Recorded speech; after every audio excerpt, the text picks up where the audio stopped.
Sa isang liblib ngunit masaganang baryo sa paanan ng malalawak na bundok sa Negros, naninirahan ang mag-asawang Roda at Fernan. Hindi sila tanyag, hindi sila makapangyarihan, at lalong hindi sila mayaman. Kilala lamang sila sa baryo bilang masisipag na magsasakang halos buong buhay ay inialay sa pagtatanim ng tubo, palay at gulay sa lupang hindi naman nila pag-aari. Ang kanilang mga palad ay makakapal sa kalyo.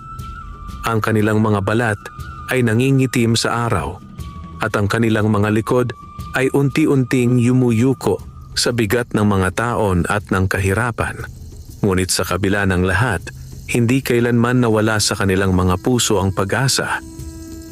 Si Roda ay isang babaeng may payak na ganda at matibay na kalooban. Hindi siya palasalita, ngunit sa bawat kilos niya ay mababanaag ang sipag at dangal. Marunong siyang magtiis nang hindi nagrereklamo. Kaya niyang magbanat ng buto sa bukid sa umaga, magluto sa tanghali, magbuhat ng ani sa hapon, at magtahi ng mga punit na damit sa gabi. Sa mga panahong walang-wala sila, siya ang unang nag-aalis ng kanin sa sarili niyang plato upang matiyak na busog ang kanyang asawa at mga anak. Si Fernan naman ay tahimik ngunit matatag. Siya ang uri ng lalaking hindi marunong sumagot ng pabalang kahit gaano kabigat ang hinanakit. Marami sa baryo ang nagsasabing napakabait niya para sa mundong puno ng pandaraya. Hindi siya marunong manlamang. Hindi siya marunong mang-agaw ng hindi kanya. At kahit kailan ay hindi siya nagtanim ng galit sa kapwa kahit siya mismo ang laging agrabyado. Para kay Fernan, ang marangal na kahirapan ay higit na mainam kaysa marangyang buhay na itinayo sa panlalamang. May dalawa silang anak, sina Lira at Benjo, na kapwa nag-aaral sa pampublikong paaralan sa kabilang baryo. Araw-araw ay naglalakad ang magkapatid ng halos 3 kilometro papunta sa eskwela. Suot ang mga uniforming ilang ulit ng tinahi ni Roda. Bagaman salat sa gamit at baon, kapansin-pansin ang sipag at talino ng magkapatid. Pangarap ni Roda at Fernan na hindi na maranasan ng kanilang mga anak ang buhay na kinamulatan nila sa bukid, ang buhay na puno ng utang, pangaalipin at pagyuko sa may kapal ng lupa. Ngunit sa baryong iyon, may isang pangalang kinatatakutan ng halos lahat, Don Ramiro Vergara. Si Don Ramiro ang pinakamayamang hasyendero sa lugar. Siya ang may-ari ng napakalawak na tubuhan ng mga truck na naghahatid ng ani, ng mga gilingan at maging ng ilang tindahan sa sentro ng bayan. Marami ang nagsasabing hindi lamang lupa ang hawak niya kundi pati kapalaran ng mga taong nakatira sa baryo. Sa isang salita lamang niya, maaaring mawalan ng hanap buhay ang isang pamilya. Sa isang kisap mata, kaya niyang paalisin ang sino mang magsasakang hindi yumuyuko sa kanyang kagustuhan. Hindi may kakailang si Don Ramiro ay matalino at masikap noong kanyang kabataan. Ngunit sa pagdaan ng panahon, ang talino ay naging katusuhan at ang sipag ay napalitan ng kasakiman. Habang lumalaki ang kanyang yaman, lalo ring tumitigas ang kanyang puso. Para sa kanya, ang mga magsasaka ay mga kasangkapan lamang na maaring palitan kapag napudpud na.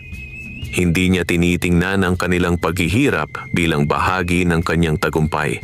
Sa halip, itinuturing niya itong karaniwang kapalaran ng mahihina. Si Fernan ay isa sa mga kasama sa lupang sakop ng hasyenda ni Don Ramiro. Bagaman taon-taon siyang nagtatanim at nag-aani, palagi pa ring kapos ang kanyang bahagi. Kapag panahon ng bayaran, laging may kaltas. Kung hindi dahil sa binhi, dahil sa pataba. Kung hindi dahil sa pataba, dahil sa upa sa araro. Kung hindi naman, dahil sa sinasabing danyo sa ani na di umano'y kulang sa timbang. Sa bandang huli, halos wala nang naiuwi si Fernan kundi kaunting pera at mahabang listahan ng utang na siya ring magiging dahilan upang muli siyang magtrabaho sa susunod na taniman. Maraming ulit nang nakita ni Roda ang lungkot sa mukha ng kanyang asawa tuwing umuuwi ito mula sa bodega ni Don Ramiro. Ngunit sa halip na magtanong ng paulit-ulit, Mas pinipili niyang maghain ng pagkain at samahan itong kumain sa katahimikan. Kilala niya si Fernan. Alam niyang kung kailan handa itong magsalita, saka lamang nito ilalabas ang laman ng dibdib. Isang gabi ng Mayo, habang ang manipis na ilaw ng gasera ay sumasayaw sa dingding ng kanilang munting kubo, tahimik na nagsasalop ng sabaw si Fernan. Sa mesa ay may isang platong tuyo, kaunting gulay at isang mangkok ng lugaw na pinalapot ni Rhoda upang magmukhang marami. Tahimik ang dalawang bata sa isang sulok, nagbabasa ng lumang aklat na bigay ng kanilang guro. Napansin ni Rhoda na hindi halos nakakain ang asawa. May problema ba sa bodega? Marahan niyang tanong. Nagangat ng tingin si Fernan.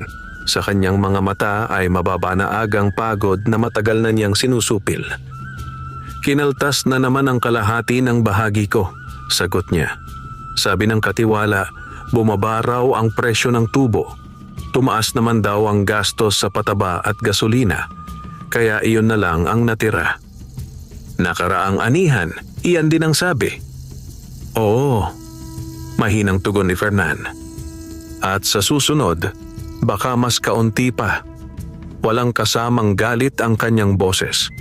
Mas mahirap pakinggan iyon, sapagkat ang kawalan ng galit ay tanda ng matagal ng pagkasanay sa pang-aapi. Umupo si Rhoda sa tabi niya. Hanggang kailan tayo ganito? Ilang saglit na hindi sumagot si Fernan. Tumingin siya sa mga anak nilang tahimik na nag-aaral. Hanggang kaya natin, sabi niya. Pero sana hindi na ito abutin ng mga bata. Napahigpit ang hawak ni Rhoda sa sandok. Yun din ang lagi niyang panalangin. Hindi niya hiling ang marangyang buhay. Ang gusto lamang niya ay isang tahanang hindi kinakabahan sa bawat anihan, isang hapag na hindi kinakailangang dayain upang magmukhang sapat ang pagkain, at mga anak na makakatulog sa gabi nang hindi iniisip kung may pambaon pa kinabukasan. Kinabukasan, sumikat ang araw nang tila walang pakialam sa mga suliranin ng mga tao sa baryo. Maagang bumangon si Rhoda upang magigib ng tubig sa poso, habang si Fernan naman ay naghahanda ng itak at sako para sa maghapong trabaho sa tubuhan. Habang naglalakad sila papunta sa bukid, nadaanan nila ang malawak na bahay ni Don Ramiro na nakatindig sa bahaging mataas ng baryo. Mula roon ay tanaw ang halos lahat ng sakahan, tila nagpapaalala sa lahat kung sino ang tunay na may hawak ng lupa at kapangyarihan. Marmol ang hagdanan ng bahay, bakal ang bakod, at sa magkabilang gilid ay may mga halamang inaalagaan ng hardinerong hindi kailanman kinakailangang magbilad sa araw upang kumita ng ikabubuhay. Sa tapat ng malaking balkonahe ay may nakaparadang mamahaling sasakyan na bihirang makita sa baryo. Marami ang napapatingin sa bahay ni Don Ramiro nang may halong paghanga at pangamba. Ngunit si Rhoda, sa tuwing dumaraan doon, ay hindi paghanga ang nararamdaman kundi kirot. Hindi dahil sa naiinggit siya sa yaman ng hasyendero, kundi dahil alam niyang sa bawat batong nakadikit sa malaking bahay na iyon ay may katumbas na pawis ng mga tulad nilang magsasaka. Sa tubuhan, nagsimula ang panibagong araw ng paggawa. Pumutol ng damo si Fernan, naglinis ng hanay ng mga tanim, at nagbuhat ng mabibigat na sako na dapat sana ay para sa 3 tao. Marami sa kanilang kasama ang tahimik lamang sa trabaho, ngunit alam ng bawat isa ang kanilang kalagayan. Minsan ay may mga bulong-bulungan tungkol sa paghingi ng tamang bahagi o pagsasama-sama upang humarap sa hasyendero, ngunit lagi rin iyong nauuwi sa wala. May mga natatakot mawalan ng bukid. May mga may utang na hindi kayang bayaran. At may mga tulad ni Fernan na iniisip muna ang kanilang pamilya bago ang anumang pakikipagsagupaan. Bandang tanghali, dumating ang katiwala ni Don Ramiro na si Bruno. Malaki ang katawan nito, palaging nakakunot ang noo at waring masikap lamang kapag may ipag-uutos na mahigpit. Tinawag niya ang pangalan ng ilang magsasaka, kabilang si Fernan. Kayong mga nasa hilagang bahagi ng taniman, bukas ay mas maaga ang pasok May darating na bisita si Don Ramiro mula sa syudad. Gusto niyang maipakita na maayos ang bukid. Tahimik lamang ang lahat, ngunit napansin ni Bruno na hindi agad gumalaw si Fernan. May problema ba? Matalim nitong tanong. Wala, sagot ni Fernan. Kung wala, huwag kang mukhang hinihila rito. Tandaan mo, maraming gustong pumalit sa pwesto mo. Naramdaman ng ibang magsasaka ang bigat ng sinabi ni Bruno. Hindi iyon simpleng paalala kundi babala. Si Fernan ay hindi sumagot. Yumuko lamang siya at ipinagpatuloy ang trabaho. Nang makaalis si Bruno, lumapit ang isang matandang kasama nilang si Mang Tibo. Fernan, pasensya ka na. Ganyan talaga ang mga tao ni Don Ramiro. Sanay na ako, payak na sagot ni Fernan. Sanay ka nga, sabi ng matanda. Pero hindi ibig sabihin ay tama. Walang naisagot si Fernan. Sa kailaliman ng kanyang isip, alam niyang tama si Mang Tibo. Ngunit ang katotohanan ay hindi sapat na sandata laban sa gutom. Pag-uwi niya ng dapit hapon, nadatnan niyang nagbibilang si Roda ng ilang baryang naipon niya mula sa pagtitinda ng kamote at itlog sa palengke. Hindi iyon kalakihan, ngunit sapat na upang makabili ng kaunting asin, mantika at isang pirasong tuyo para sa kinabukasan. Sa isang lumang lata niya itinatago ang bawat baryang naipon kahit gaano kaliit. 48 piso, sabi ni Roda. Ito na lang ang natira matapos kong bilhin ang gamot ni Nanay Seling. Si Nanay Seling ay ang matandang ina ni Roda na nakatira sa dulo ng baryo. Mahina na ang tuhod nito at paminsan-minsang nilalagnat. Kahit kapos, hindi pinababayaan ni Roda ang kanyang ina. Minsan ay nahuhuli na lamang ni Fernan na ibinibigay ng asawa ang sarili nitong bahagi ng pagkain kapag dumadalaw ito sa matanda. Pasensya ka na, sabi ni Roda. Alam kong nag-iipon tayo para sa matrikula ni Lira sa susunod na buwan. Umiling si Fernan. Hindi mo kailangang magpaliwanag. Hindi pa bigat si Nanay Seling. Pero halos wala na tayong hawak. Ngumiti ng bahagya si Fernan. Basta sama-sama tayo, makakaraos din. Iyon ang ugali ni Fernan. Kahit gaano kabigat ang dalahin, lagi siyang may maliit na ilaw ng pag-asa na inihahain sa kanyang pamilya. Hindi man niya kayang pangakuan ng magarang buhay si Roda, na ibibigay naman niya ang katiyakang hindi niya ito iiwan sa gitna ng unos. Ilang araw ang lumipas at lalo lamang sumikip ang kanilang pamumuhay. Nagtaas ng presyo ang bigas sa tindahan, nagkasakit si Benjo ng ubo at kinailangan pang umutang ni Roda ng kaunting pera kay Aling Nena, ang tindera sa baryo. Hindi naman masama si Aling Nena, ngunit siya man ay kinakailangang maningil sa takdang oras dahil kumukuha rin lamang siya ng paninda sa pautang. Sa gitna ng mga alalahanin, dumating ang pista sa bayan. Sa mga ganitong panahon, kahit ang mahihirap ay sumusubok magtabi ng kaunting pera upang makaramdam naman ng saya ang mga anak. Si Roda ay nagluto ng kaunting pansit at bumili ng tig-isang pirasong tinapay para kina Lira at Benjo. Hindi man ito maihahambing sa handa ng mayayaman, sapat na iyon upang magliwanag ang mukha ng magkapatid. Nang hapon ding iyon, nagpasya si Fernan na sumabay sa kapitbahay na si Nardo papunta sa bayan upang bumili ng murang pako at lubid na magagamit sa kubo. Binigyan siya ni Roda ng maliit na supot na may lamang ilang baryang pinagkasya nila. Mag-ingat ka, bilin niya. At huwag mong kalimutang itanong kung may mas murang binhi sa tindahan ni Mang Simo. Oh, tugon ni Fernan. Bago siya umalis, humabol si Lira. Itay, kung may sukli po, pwede bang makahingi ng lapis? Maiksi na po kasi ang gamit ko. Hinaplos ni Fernan ang buhok ng anak. Titingnan ko. Hindi niya masabing oo sapagkat hindi niya tiyak kung may matitira pa.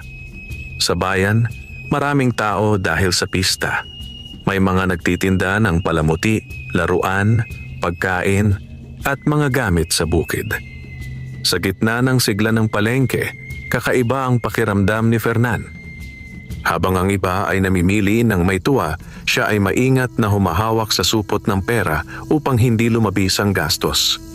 Habang nakikipagtawaran si Nardo sa isang tindahan ng kagamitan, napadako si Fernan sa isang maliit na pwesto sa gilid ng palengke.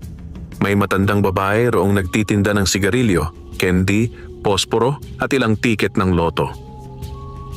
Hindi karaniwang humihinto si Fernan sa mga ganoong bagay. Para sa kanya, ang loto ay para sa mga may ekstrang pera at kayang sumugal sa pagkakataon. Ngunit sa araw na iyon, waring may kakaibang pumigil sa kanyang mga hakbang. "Tikit, iho?" Alok ng matanda. "Baka ito na ang araw ng swerte mo." Ngumiti si Fernan ng bahagya. "Nanay, pambiling pa ako nga kapos pa ako. Swerte na lang ang kulang." "Wala namang may alam kung saan dumarating ang swerte," tugon ng matanda. "Minsan dumadapo sa mayaman, minsan sa nagtitiyaga. Isang taya lang." Aalis na sana si Fernan nang mapansin niyang may natira siyang barya matapos makuha ang pako at lubid. Hindi iyon sapat upang makabili ng lapis at binhi ng sabay. Pinag-isipan niya ng ilang saglit. Sa kanyang isip, masamang gawing laro ang perang para sana sa pangangailangan. Ngunit may bahagi rin ng kanyang pagkatao na napagod ng umasa lamang sa sipag habang ang sistema ay paulit-ulit na kumakaltas sa bunga ng kanyang paggawa. "Magkano ang isa?" tanong niya. Sinabi ng matanda ang halaga. Hindi iyon kalakihan, ngunit para kay Fernan ay may bigat pa rin. Hindi niya alam kung bakit, ngunit sa halip na lumayo ay inabot niya ang isa sa mga numerong hawak ng matanda. Tiningnan niya iyon ng ilang segundo. Walang espesyal sa pagkakasunod-sunod ng mga numero, ngunit naalala niya ang kaarawan ni Rhoda at ang araw ng kapanganakan ng dalawa nilang anak. Pinaghalo niya ang mga iyon sa kanyang isip at pumili ng kombinasyong parabang inuunat niya ang manipis na sinulid ng pag-asa. Inabot niya ang barya. "Isa lang," sabi niya. Tinanggap ng matanda ang bayad at ibinigay ang tiket. "Itago mong mabuti, malay mo." Isinuksok ni Fernan ang tiket sa bulsa ng kanyang lumang polo at hindi na iyon gaanong pinagtuunan ng pansin. Sa totoo lang, nang hinayang pa nga siya ng bahagya. Ang perang iyon ay maaari sanang idagdag sa lapis ni lira o sa kaunting asin. Ngunit nang maalala niya ang mga gabing halos hindi sila makatulog sa pag-iisip sa utang, naisip niyang marahil ay hindi kasalanan ang minsang umasa. Pag-uwi niya, ibinigay niya kay Rhoda ang pako, lubid at isang lapis na nabili rin niya mula sa sukli matapos siyang tulungan ni Nardo sa pamasahe. Nagliwanag ang mukha ni Lira sa munting bagay na iyon. Sa baryo, may mga batang madaling makontento hindi dahil wala silang pangarap, kundi dahil maaga nilang natutuhan ang halaga ng bawat maliit na biyaya. Nang gabing iyon, habang naghahapunan sila, napansin ni Rhoda na tila may iniisip ang asawa. "Ano yon?" tanong niya. Nagatubili si Fernan sa kamarahang inilabas ang maliit na tiket mula sa bulsa. "Pumili ako ng isa." Tiningnan niyon ni Rhoda. "Tiket ng loto?" Tumango si Fernan. "Pasensya ka na, natukso ako. Baka sabihin mong nagsayang ako ng pera." Hindi agad nagsalita si Rhoda. Kinuha niya ang tiket at pinagmasdan. Sa ibang babae, maaaring nauwi iyon sa sermong mahaba at puno ng panghihinayang. Ngunit si Rhoda ay marunong magbasa ng pagod sa mukha ng kanyang asawa. "Ilan lang ba ang ginastos mo?" Sinabi ni Fernan ang halaga. Ibinalik ni Rhoda ang tiket sa kanya at bahagyang ngumiti. "Hindi na iyon mababawi sa kaiisip. Itago mo na lang. Wala namang masama kung minsan ay umasa rin tayo. Hindi ka galit?" "Mas magagalit ako kung mawalan ka ng pag-asa." Napatingin si Fernan sa asawa. Sa gitna ng lahat ng kakapusan, naroon pa rin ang babaeng hindi niya kailanman nakitang tinalikuran siya. Kaya sa kabila ng pagod at pangamba, gumaan ng kaunti ang kanyang loob. Lumipas ang mga araw at natabunan ng trabaho at problema ang tiket ng loto. Hindi na rin iyon nabanggit pa sa bahay. Si Fernan ay muling naging abala sa bukid habang si Rhoda na may nagtiyaga sa pagtitinda ng ani nilang kaunti at sa pag-aalaga sa mga bata at sa kanyang ina. Sa bawat araw na lumilipas, tila mas lumalalim ang guhit ng kahirapan sa kanilang buhay, ngunit hindi pa rin sila sumusuko. Isang umaga, nagkaroon ng inspeksyon sa bukid dahil darating daw si Don Ramiro kasama ang ilan niyang panauhin mula sa lungsod. Lahat ng magsasaka ay pinagsabihang maglinis, magayos, at tiyaking maganda ang anyo ng hasyenda. Maging ang mga sirang bahagi ng bakod ay ipinagawa ng madalian upang hindi makita ng mga bisita ang tunay na kalagayan ng ilan sa mga taniman at mga kubol ng manggagawa.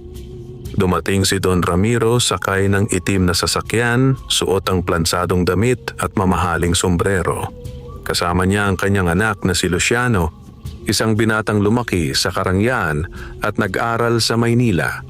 Hindi tulad ng ama, si Luciano ay hindi gaanong malupit sa pananalita, ngunit halatang wala rin siyang tunay na pagkilala sa hirap ng mga taong nagbubungkal ng lupa. Para sa kanya, ang hasyenda ay isang minanang negosyo at ang mga magsasaka ay bahagi lamang ng makinaryang nagpapatakbo rito. Habang iniikot ni Don Ramiro ang kanyang mga bisita sa bukid, napansin niya si Fernan na abala sa pagpapatag ng daanan. Napatigil siya at tinawag ito. "Ikaw, Fernan."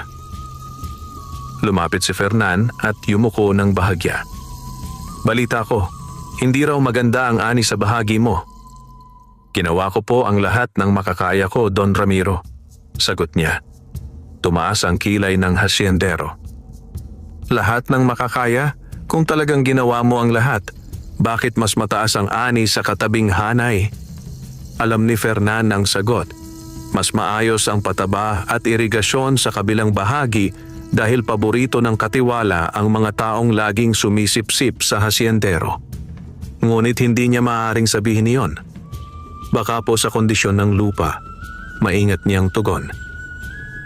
Napangisi si Don Ramiro, ngunit hindi iyon ngiting may kabaitan. Ang magsasakang maraming dahilan ay laging gutom. Nagtawanan ng mahina ang ilang kasamahan ng hasyendero. Yumuko si Fernan at hindi sumagot. Ngunit sa di kalayuan, nakita ni Rhoda ang pangyayaring iyon. Dumating siya sa bukid upang dalhan ng baon ng asawa. Naramdaman niya ang pag-init ng kanyang dibdib, ngunit pinigil niya ang sariling lumapit. Alam niyang ang anumang pagsagot sa harap ni Don Ramiro ay maaaring magdulot ng mas malaking kapahamakan. Pag-alis ng hasyendero, nilapitan niya si Fernan. "Ayos ka lang ba?" tanong niya. "Oo," sagot nito, bagaman halatang hindi.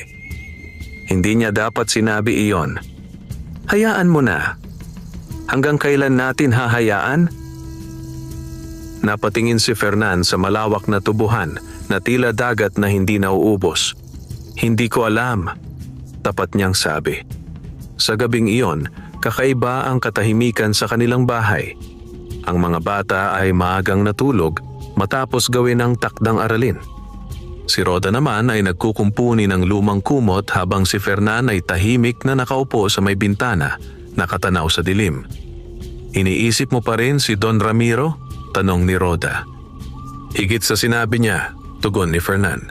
"Iniisip ko kung may katapusan pa ba ito." Ibinaba ni Rhoda ang kanyang tinatahi. May katapusan ng lahat, kahit ang pinakamatinding tag-init ay napapalitan ng ulan. Ngumiti si Fernan ng bahagya. "Ikaw talaga, marunong kang magsalita ng pag-asa kahit wala tayong kasiguruhan. Dahil kapag pati pag-asa pinabayaan natin, ano pa ang matitira?" Bumuntong hininga si Fernan. Pagkaraan ng ilang sandali, tila may naalala siya. Tumayo siya, kinuha ang lumang polo na nakasampay sa dingding at hinanap sa bulsa ang tiketa ng loto. Gusot na iyon ng bahagya, ngunit mababasa pa ang mga numero. "Bukas na pala ang bunutan nito," sabi niya. Tumingin si Rhoda. "Talaga?" Tumango siya at muling pinagmasdan ang tiket. Hindi niya alam kung bakit, ngunit sa unang pagkakataon mula nang bilhin niya iyon, nakaramdam siya ng kakaibang tibok sa dibdib. Hindi dahil sigurado siyang mananalo, kundi dahil may bahagi ng kanyang puso na gustong maniwala na marahil kahit minsan, pwedeng kumampi ang tadhana sa mga pinipiga ng buhay. Lumapit si Rhoda at tumayo sa tabi niya. Tiningnan nilang mag-asawa ang manipis na papel na parabang isa itong lihim na sulat mula sa kapalaran.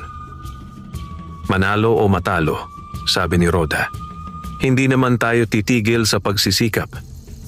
Oo, sagot ni Fernan. Pero kung sakaling himalain tayo ng Diyos, hindi ko hahayaang apihin pa tayo ni Numan. Napatingin si Rhoda sa kanya. Sa tinig ng kanyang asawa, narinig niya ang isang bagay na matagal nitong itinago. Hindi poot, kundi pagnanais na minsan ay maiahon ang pamilya sa buhay na kinagisnan nila. Sa labas ng kanilang kubo, tahimik ang baryo. Ang hangin ay dumaraan sa pagitan ng mga puno ng niyog at sa ibabaw ng mga palayan. Sa malayo, nakatindig pa rin ang malaking bahay ni Don Ramiro, mistulang matibay at di magagalaw. Ngunit sa maliit na kubong kinaroroonan ni Rhoda at Fernan, may isang mumunting binhi ng pagbabago na hindi pa nakikita ng sino man. At sa gabing iyon, habang unti-unting pinapatay ng antok ang pagod sa kanilang mga katawan, mahigpit na hinawakan ni Fernan ang lumang tiket sa kanyang palad, isang manipis na papel na maaring manatiling walang halaga sa pagsikat ng araw o maging simula ng pagbabagong hindi kayang pigilan ng sinumang sakim at mapangapi. Nagising si Rhoda nang hindi pa sumisilip ang liwanag sa silangan. Tulad ng nakasanayan, maaga siyang bumangon upang magsaing, mag-init ng tubig at ihanda ang munting agahan ng kanyang pamilya. Sa kanilang bahay, walang araw na maaaring sayangin. Bawat oras ay may katumbas na gawain at bawat gawain ay may katumbas na pag-asang may tatawid nila ang maghapon. Tahimik siyang kumilos sa kusina upang hindi magising agad ang mga bata. Ngunit nang silipin niya si Fernan, nakita niyang gising na ito at nakaupo sa gilid ng kanilang papag. Hawak-hawak nito ang gusot na tiketa ng loto na tila ba iyon ay isang bagay na hindi niya may paliwanag kung itatabi o pagtatakhan. Hindi ka pa natutulog ng maayos? Tanong ni Rhoda habang inilalagay ang sinaing sa mahinang apoy. Bahagyang ngumiti si Fernan, ngunit hindi maitago ang kaba sa muka. Parang hindi. Minsan naiisip ko, ang tanda ko na para umasa sa ganito. Lumapit si Rhoda at inilapag sa mesa ang 2 tasa ng mainit na tubig na may kaunting kape. Wala namang edad ang pag-asa. Ang masama ay kung doon ka na lamang aasa at hindi ka nakikilos. Pero ikaw, kumikilos ka naman araw-araw. Tumango si Fernan. Hindi ko lang alam kung bakit parang iba ang pakiramdam ko. Dahil siguro, sagot ni Rhoda, kahit hindi mo aminin, gusto mong minsan ay tayo naman ang lapitan ng magandang kapalaran.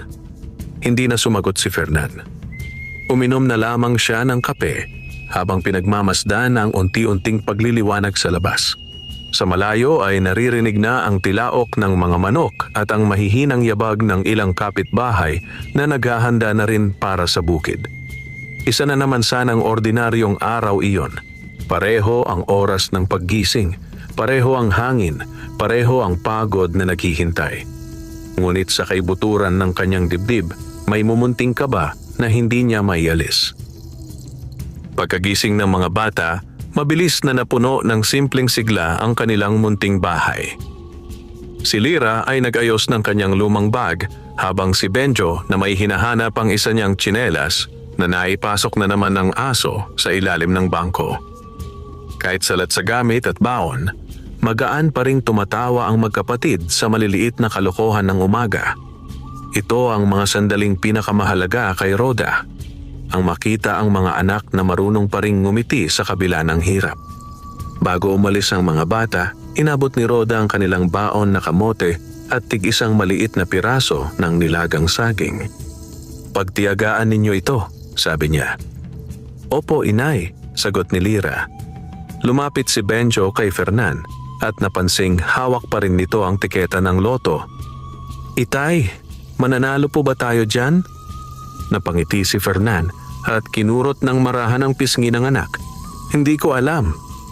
Kapag nanalo tayo, mabilis na sabi ng bata, bibili ako ng bagong sapatos. At ako po, sabat ni Lyra, ng maraming lapis at kwaderno. Napatingin si Rhoda sa mga anak. Walang malaking hiling ang mga ito. Hindi laruan, hindi mamahaling damit, hindi kung ano-anong luho. Sapatos, lapis, kwaderno. Minsan, ang pinakamaliliit na pangarap ng mga mahihirap ang siyang pinakamabigat pakinggan. Pagkaalis ng mga bata, nagsimula na namang maghanda ang mag-asawa para sa trabaho. Isinuksok ni Fernan ang tiket sa maliit na pitakang yari sa lumang balat at inilagay iyon sa kanyang bulsa. Balak niyang dumaan sa tindahan ni Mang Celso sa hapon sapagkat doon karaniwang pinapakinggan ng mga lalaki sa baryo ang balita at mga anunsyo mula sa bayan. Doon din madalas sabihin ang mga numerong nananalo sa loto. Dumaan ka mamaya, paalala ni Rhoda habang inaayos ang kanyang tapis na gagamitin sa bukid. Baka nandun na ang resulta. Oo, sagot ni Fernan. Bagaman pilit niya pa ring pinakakalma ang kanyang sarili. Pero huwag ka nang umasang sobra. Hindi sumagot si Rhoda. Ang totoo, siya man ay pilit na hindi masyadong mag-isip tungkol doon. Masakit kasing masanay sa kakulangan tapos biglang hahayaan mong makapasok ang isang malaking pag-asa dahil kung mabigo iyon ay parang may panibagong piraso ng puso mong mapupunit. Maghapon silang nagtrabaho sa bukid. Mainit ang araw, mabigat ang lupa at walang habag ang oras. Si Fernan ay kasama sa pag-aayos ng kanal ng tubig, samantalang si Rhoda ay tumulong sa pag-aani ng ilang gulay sa maliit nilang taniman sa gilid ng inuupahang lote. Habang yuko sila sa trabaho, paminsan-minsang sumasagi sa isip ni Fernan ang mga numerong nasa kanyang tiket. Hindi niya kabisado ang buong pagkakasunod-sunod, ngunit sapat na ang pagkakatanda niya sa mga ito upang madama ang kabang parang dahan-dahang gumagapang sa kanyang dibdib. Bandang tanghali, dumaan muli ang katiwalang si Bruno. Tulad ng dati, hindi ito marunong maglakad nang hindi naghahanap ng masisigawan. "Bilis-bilisan ninyo!" sigaw nito sa mga manggagawa. Mamaya ay iikot na naman si Don Ramiro. Huwag kayong magmumukhang pagod na pagod. Nakakahiya sa may-ari ng lupa. May ilang nagkatinginan ngunit walang nagsalita. Sa loob-loob ni Rhoda, gusto niyang itanong kung paano hindi magmumukhang pagod ang mga taong mula madaling araw ay nakababad sa init at putik. Ngunit pinigilan niya ang sarili. Hindi iyon ang araw para sa sagutan. Nang sumapit ang hapon at matapos ang trabaho, tumiretso si Fernan sa tindahan ni Mang Celso. Isang maliit iyong sari-sari store na may nakasabit na mga biskwit, delata, asin at ilang sachet ng kape sa may harapan. Sa gilid nito ay may lumang radyo na kadalasan ay may mahinang sabit ngunit malinaw pa ring nakapaghahatid ng mahahalagang balita. Doon nagtitipon ang ilang lalaki tuwing dapit hapon upang makinig sa anunsyo, mag-usap tungkol sa ani at magbahagi ng mga alingas-ngas mula sa bayan. Pagdating ni Fernan, naroon na sina Nardo, Mang Tibo at ilan pang kapitbahay. "Oo, Fernan," bati ni Nardo. "Dumating ka rin pala. Baka nandito na ang swerte mo." Napakamot si Fernan sa batok. "Tinitingnan ko lang." "Tinitingnan lang daw?" natatawang sabi ni Mang Tibo. "Kapag nanalo ka, huwag mo kaming kalimutan." "Hindi nga ako umaasa ng ganoon," sagot ni Fernan. Ngunit halatang hindi na rin siya gaanong panatag. Nakaharap silang lahat sa radyo habang inaayos ni Mang Celso ang antena. Paminsan-minsan ay pumuputok ang tunog, ngunit maya-maya ay luminaw rin. Nagumpisang banggitin ng tagapagbalita ang mga nanalong numero sa iba't ibang laro. Sa bawat bilang na lumalabas, nararamdaman ni Fernan ang pagbilis ng tibok ng kanyang puso. Inilabas niya ang tiketa mula sa bulsa at maingat na tiningnan iyon. Ang unang numero.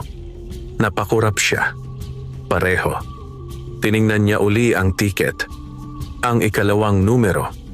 Pareho rin. Hindi siya agad huminga ng malalim. Pakiramdam niya ay biglang naging makapal ang hangin sa paligid.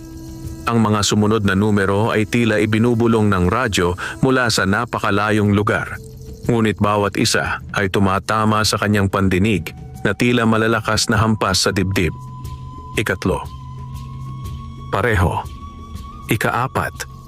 Pareho. Fernan? Tanong ni Nardo. Napansing namumutla siya. Hindi makasagot si Fernan. Nanginginig ang kanyang mga daliri habang hawak ang tiket. Tinitigan niya ng muli ang mga nakasulat doon. Baka sakaling nagkakamali lamang ang kanyang mata. Ikalima. Pareho. Ikaanim. Pareho. Biglang natahimik ang mundo sa kanyang paligid. Bakit? Tanong ni Mang Celso, lumalapit. Anong nangyari? Marahang iniabot ni Fernan ang tiket. Hindi niya alam kung paano bubuksan ang bibig. Kinuha iyon ni Mang Celso at pinaghambing sa numerong kakabanggit lamang ng radyo. Nanlaki ang mata nito. Fernan, halos pabulong nitong sabi. Ano? Sabay-sabay na tanong ng mga naroron. Tumingin si Mang Celso sa kanila, saka muli sa tiket. Mukhang jackpot ito. Parang binagsakan ng katahimikan ng tindahan. Walang gumalaw sa loob ng ilang segundo. Si Nardo ang unang napasigaw. Hindi maaari. Inagaw niya ng bahagya ang tiket at siya naman ang tumingin. Isa-isa niyang tinukoy ang mga numero sa papel at ang mga katapat nito sa lumang pisara kung saan isinulat ni Mang Celso ang mga resulta. Nang makita niyang walang mali, napaatras siya at napatakip sa bibig. Nanalo ka, sabi ni Nardo. Nanginginig ang tinig. Fernan, nanalo ka. Hindi alam ni Fernan kung ano ang dapat niyang maramdaman.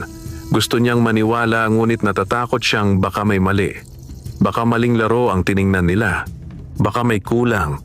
Baka may tuntuning hindi niya alam. Baka panandali ang kasiyahan lamang ito na hahantong sa malaking kahihiyan kapag nalaman nilang nagkamali sila. Ayos ba talaga? Tanong niya kay Mang Celso. Tumango ang matanda, bagaman siya man ay tila hindi makapaniwala. Kailangan mo itong ipa-verify sa bayan o sa opisina. Pero kung itong resulta at tiket mo ang pagbabatayan, tama ang lahat ng numero. Magkano? Mahinang tanong ni Fernan. Nagkatinginan ang mga lalaki. Isa sa kanila ang sumagot ng paos, napakalaki. Hindi na halos maunawaan ni Fernan ang mga sumunod na sinabi nila. Ang alam lamang niya ay biglang namanhid ang kanyang mga tuhod at kinailangan niyang umupo sa bangko sa tabi ng tindahan. Ang tiket na kanina'y manipis na papel lamang ay biglang naging napakabigat sa kanyang palad. Ang unang pumasok sa isip niya ay hindi bahay, hindi sasakyan, hindi alahas. Ang una niyang naisip ay si Rhoda. Kasunod noon ay ang mga anak nila. Sapatos ni Benjo. Mga lapis at kwaderno ni Lira, gamot ni Nanay Seling, pagkain sa mesa, lupa na kanila. Buhay na hindi na kailangang yumuko sa bawat utos ng katiwala ni Don Ramiro. Umuwi ka na, sabi ni Mang Tibo. Sabihin mo agad sa asawa mo, pero ingatan mo yan.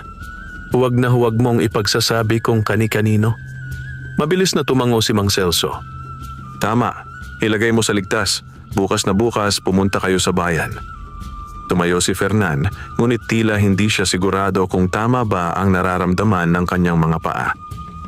Lumabas siya ng tindahan na parang lumulutang. Habang naglalakad sa daan pa uwi, hindi niya napapansin ang mga taong nakakasalubong niya. Ang iniisip lamang niya ay kung paano niya sasabihin kay Rhoda ang balitang maaaring bumago sa buong takbo ng kanilang buhay. Sa kanilang bahay, abala si Rhoda sa pagsisiga ng kahoy para sa hapunan nang marinig niya ang mabilis na yabag ng asawa. Paglingon niya, nakita niyang maputla si Fernan. Nanginginig ang kamay at parang may gustong sabihin na hindi mahanap ang tamang salita. Anong nangyari?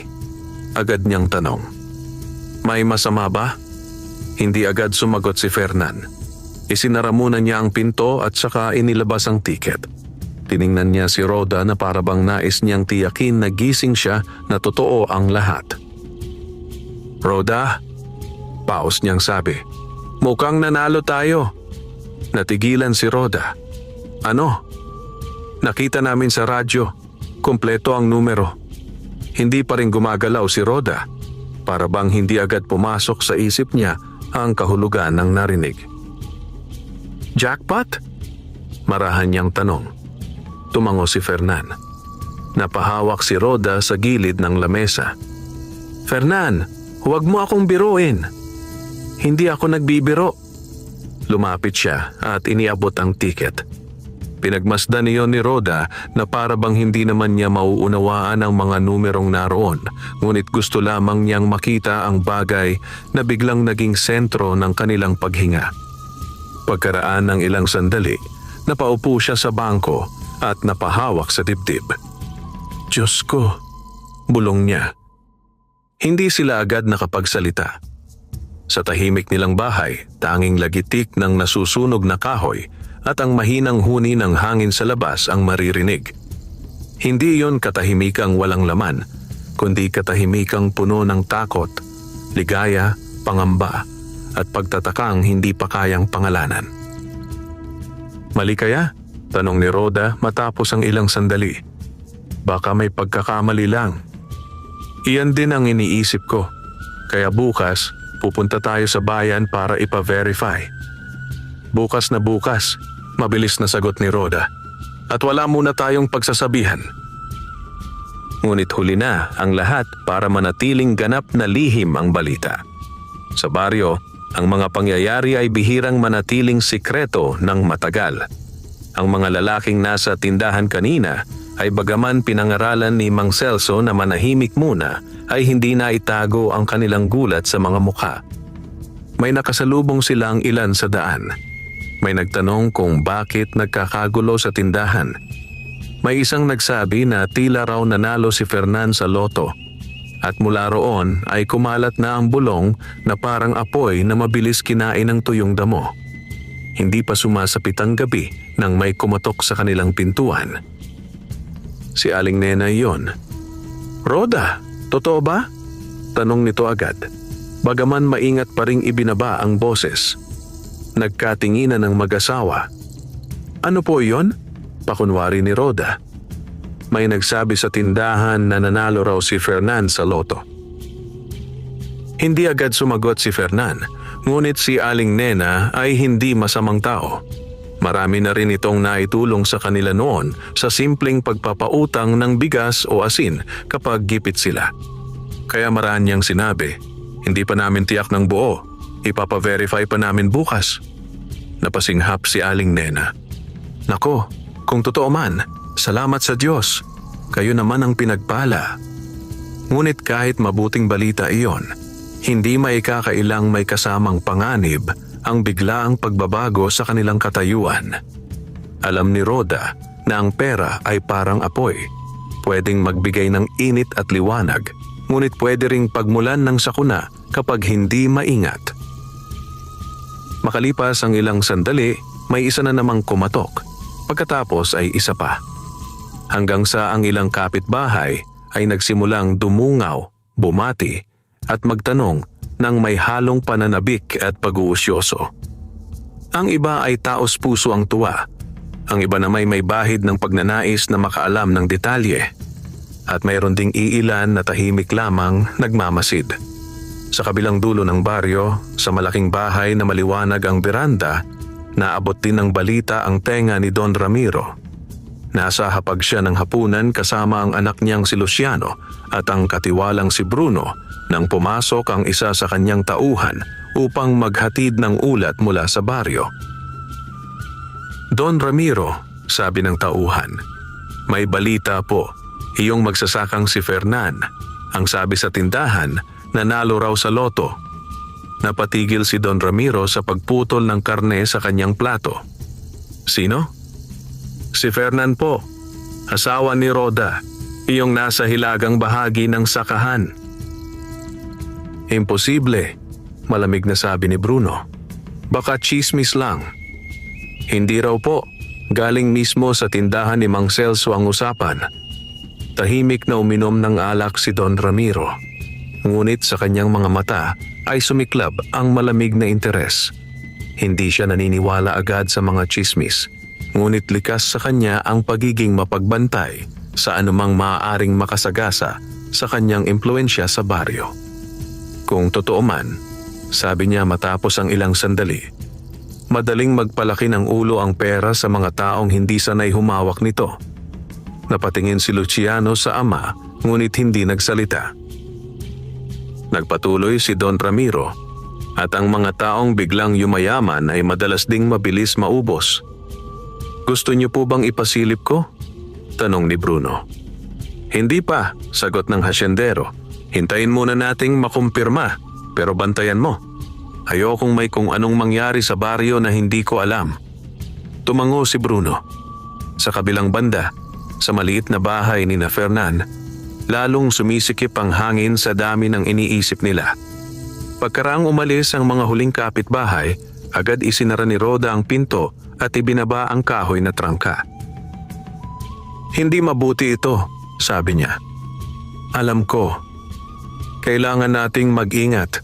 Kapag natiyak na totoo nga ito, baka maraming lumapit sa atin. Hindi tayo magpapadala.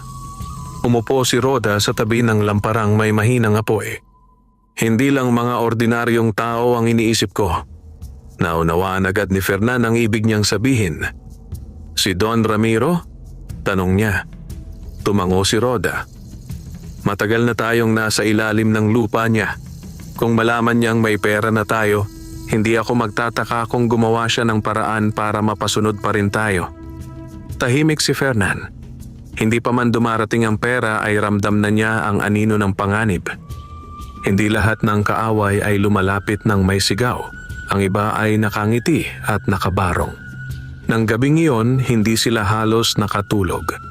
Inilagay ni Fernan ang tiket sa loob ng lumang Bibliang minana pa ni Roda sa kanyang ama. Saka itinago iyon sa kahongyari sa kahoy sa ilalim ng papag. Paulit-ulit nila yung sinilip para bang baka maglaho sa isang kisap mata. Bandang hating gabi, bumuhos ang mahinang ulan sa bubong nilang pawid.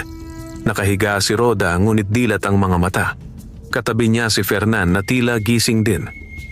Iniisip mo rin ba ang iniisip ko? Tanong ni Roda sa dilim. Marami akong iniisip, sagot ni Fernan. Na baka magbago ang buhay natin. Oo, na baka magbago rin ang tingin ng mga tao sa atin. Matagal bago sumagot si Fernan. Sana hindi magbago ang pagkatao natin. Iyon ang pinakamahalagang bagay sa lahat. Sa baryong sanay humusga sa tao batay sa laman ng bulsa. Madaling maligaw kapag biglang napunta sa iyo ang bagay na matagal mong pinangarap. Ngunit sa puso ni Roda, malinaw ang isang pasiya. Ano mang mangyari, hindi niya hahayaang ang pera ang pumalit sa dangal na matagal nilang iningatan sa gitna ng kahirapan. Bago pumikit si Roda, naisip niya ang mahabang panahong tiniis nila ang gutom, hiya at pang-aapi.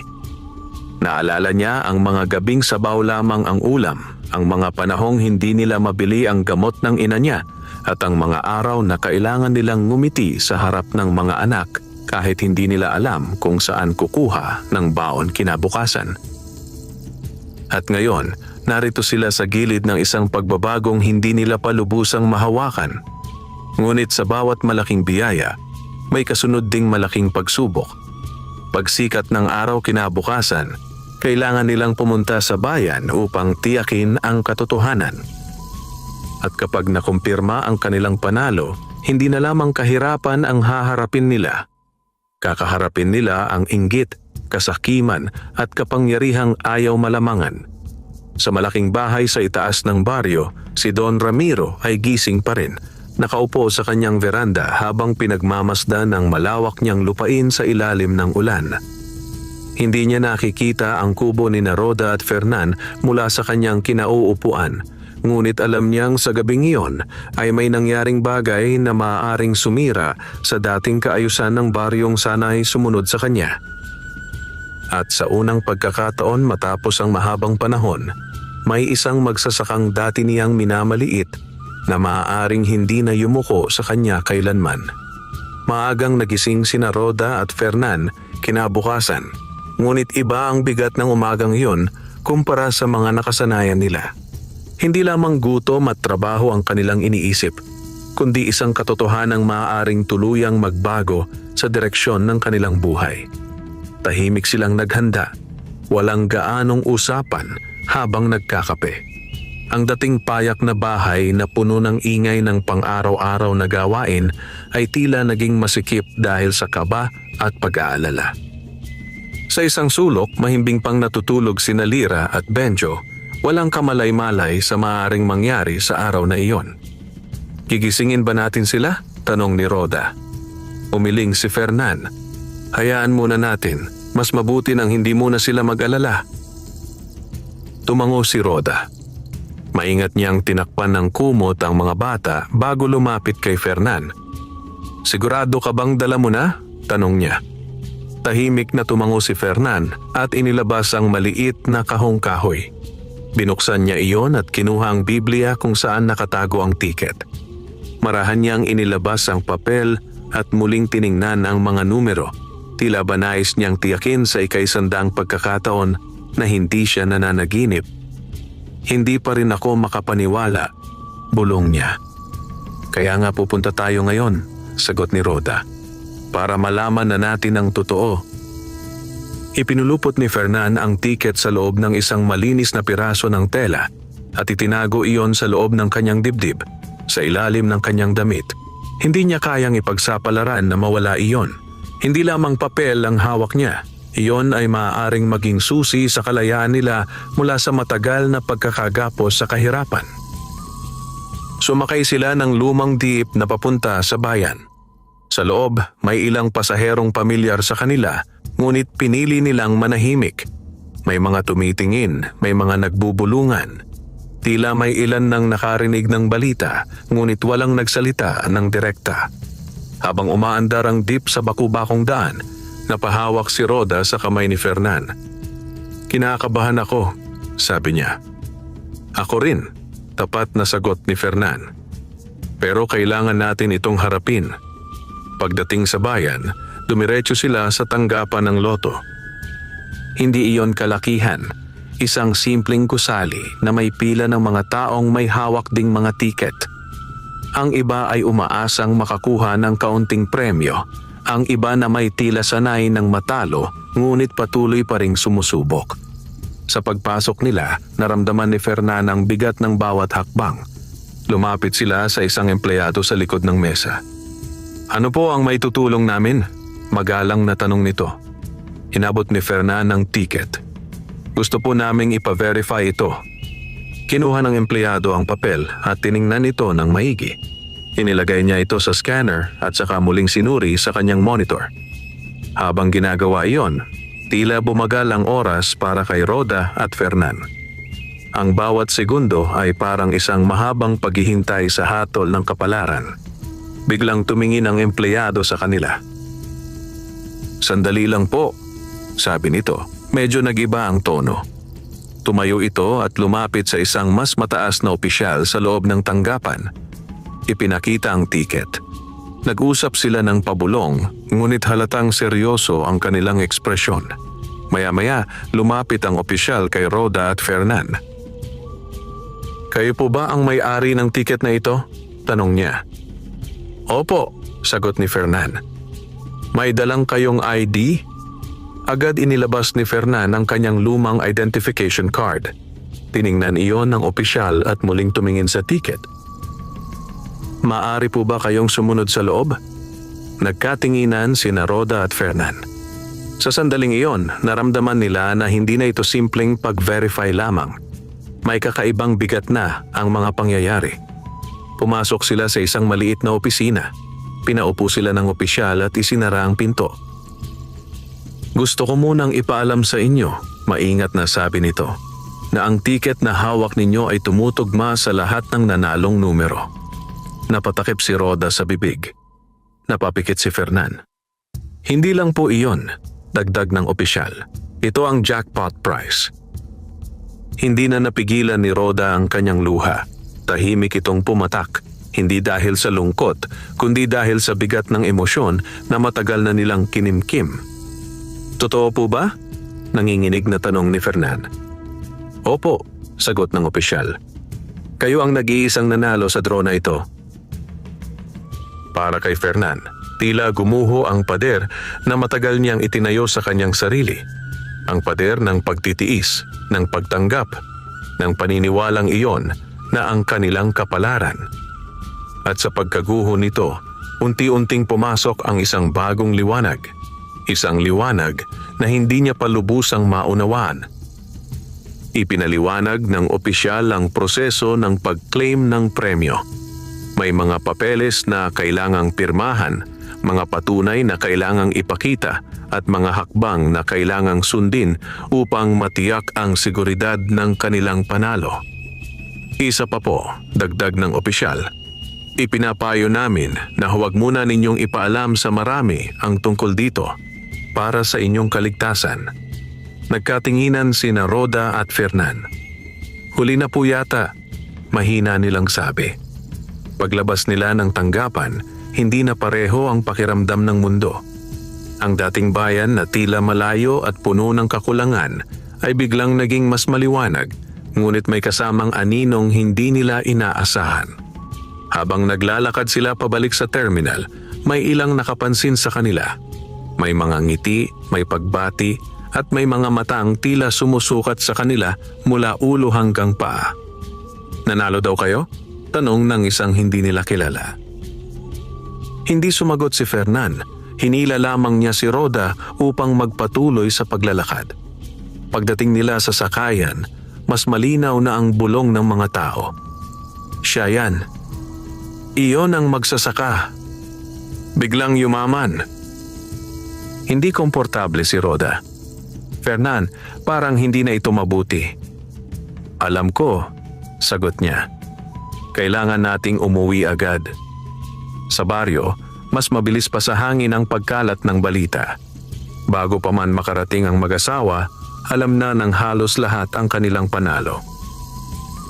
Sa harap ng kanilang bahay, may ilang taong naghihintay na.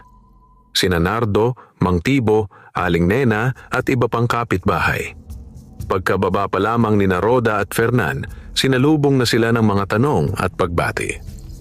"Totoo ba? Magkano? Anong plano ninyo?" Ngunit sa likod ng mga ngiti, may mga matang nagmamasid ng mas malalim. Sa di kalayuan, nakatayo si Bruno, ang katiwala ni Don Ramiro. Nakapamaywang ito at tahimik na pinagmamasdan ng eksena. Hindi siya lumapit. Hindi siya nagsalita. Ngunit malinaw sa kanyang muka, alam na niya. At hindi magtatagal, malalaman na rin ng kanyang amo. Sa malaking bahay sa taas ng baryo, nakaupo si Don Ramiro habang pinapakinggan ang ulat ni Bruno. "Kumpirmado na po," sabi nito. "Nanalo talaga sila." Tahimik na nagbuhos ng alak si Don Ramiro sa kanyang baso. "Ganun ba?" malamig niyang tugon. "Malaki po ang halaga." Humigop si Don Ramiro at tumingin sa malayo. "Ang mga tulad nila," mabagal niyang sabi, "hindi sanay humawak ng ganoong klaseng yaman." Lumapit si Bruno. "Ano po ang gusto ninyong gawin?" Ibinaba ni Don Ramiro ang baso at bahagyang ngumiti, isang ngiting walang init. "Wala pa sa ngayon," sabi niya. "Pero siguraduhin mong hindi nila nakakalimutang nasa lupa ko pa rin sila." Sa baryo, habang patuloy ang pagdagsa ng mga tao sa bahay ni Rhoda at Fernan, unti-unting nagbabago ang hangin. Ang dati nilang katahimikan ay napalitan ng ingay ng mga taong may sari-saring hangarin. At sa gitna ng lahat, magkatabi sina Rhoda at Fernan. Hawak ang isa't isa, pinipilit manatiling matatag. Dahil kahit dumating na ang kanilang pinakahihintay na biyaya, nagsisimula pa lamang ang tunay na laban. Hindi na muling naging tahimik ang baryo matapos kumalat ang balita tungkol sa panalo ni Rhoda at Fernan.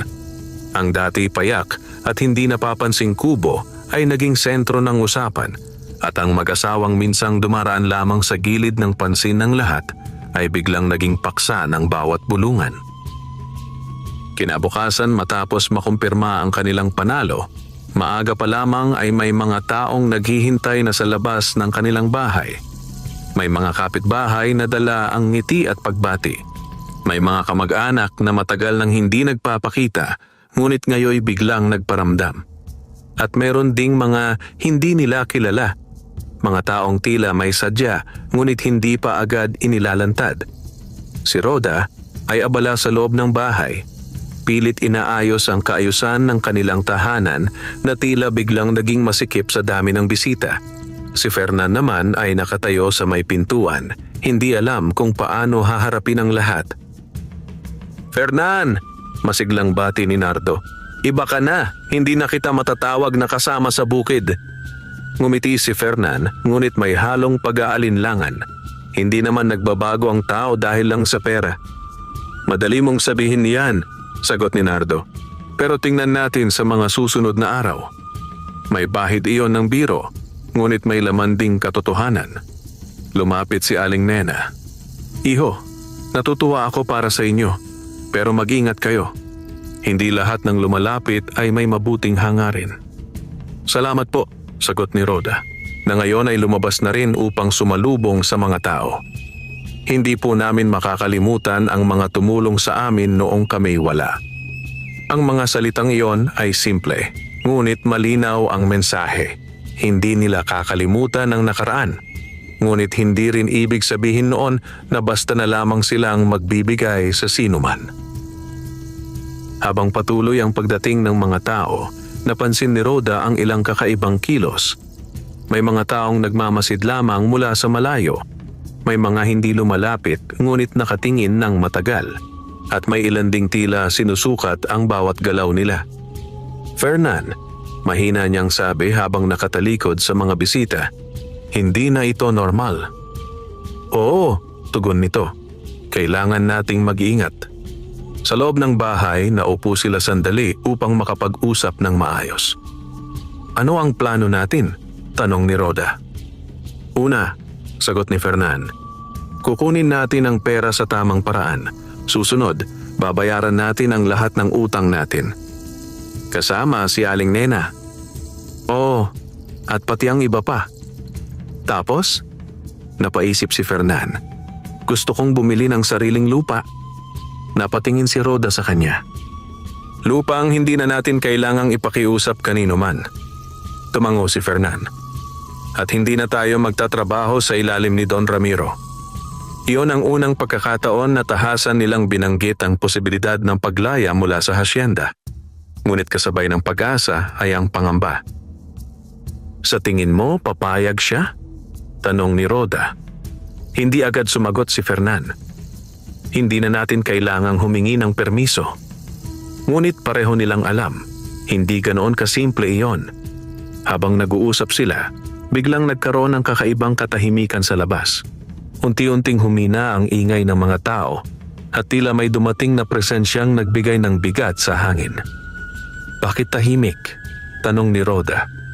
Lumabas si Fernan upang tingnan at doon niya nakita, nakaparada sa harap ng kanilang bahay ang isang itim na sasakyan. Mula rito, bumaba si Bruno. Kasunod niya ang isa pang lalaking nakabarong. Agad na umatras ang ilang tao sa paligid. Ang iba na may nagkunwaring may ginagawa, ngunit hindi maalis ang tingin. Lumapit si Bruno kay Fernan. "Magandang umaga," sabi nito, ngunit walang init ang boses. "Magandang umaga rin," sagot ni Fernan. "Pinapatawag kayo ni Don Ramiro." Napatingin si Fernan kay Rhoda na nakatayo na ngayon sa likod niya. "Para saan?" tanong ni Fernan. "May gusto siyang pag-usapan," sagot ni Bruno. "At mas mabuti kung ngayon na." Hindi iyon pakiusap. Isa iyong utos na nakabalot sa anyo ng imbitasyon. Lumapit si Rhoda. "Hindi ba pwedeng sa ibang araw na lang?" Umiling si Bruno. Ngayon ang gusto ni Don Ramiro. Nagkatinginan ang mag-asawa. Alam nilang hindi nila maaaring basta tanggihan ang tawag ng hasyendero, lalo na't sariwa pa ang lahat. "Sandali lang," sabi ni Fernan. Pumasok siya sa bahay kasama si Rhoda. "Huwag kang sumama," agad na sabi ni Rhoda. "Hindi maganda ang pakiramdam ko." "Kailangan kong pumunta," sagot ni Fernan. "Kung hindi, baka mas lumala pa." "Huwag kang papayag sa kung anuman ang ipipilit niya." "Hindi na ako katulad ng dati," tahimik na sabi ni Fernan. "Hindi na tayo katulad ng dati." Ngunit sa likod ng kanyang mga salita, naroon pa rin ang pag-iingat. Lumabas siya at sumakay sa sasakyan kasama si Bruno. Habang umaandar ang sasakyan paakyat sa malaking bahay, napansin ni Fernan kung gaano kaliit ang baryo mula sa taas. Ang mga kubo ay tila mga laruan lamang at ang mga tao ay parang mga aninong gumagalaw sa lupa. Sa unang pagkakataon, hindi siya nakaramdam ng takot, kundi ng kakaibang lakas na hindi niya pa nararanasan noon. Pagdating sa bahay ni Don Ramiro, sinalubong siya ng malamig na hangin mula sa loob. Ang marmol na sahig, ang malalaking haligi, at ang katahimikan ng lugar ay tila nagpapaalala kung gaano kalayo ang agwat ng kanilang mga buhay. Nakaupo si Don Ramiro sa isang malaking silya, hawak ang baso ng alak. "Fernan," sabi niya nang hindi tumatayo. "Narinig ko ang balita." Lumapit si Fernan at tumayo ng tuwid. "Opo." "Nanalo ka raw." "Na-verify na po namin." Tinitigan siya ni Don Ramiro mula ulo hanggang paa.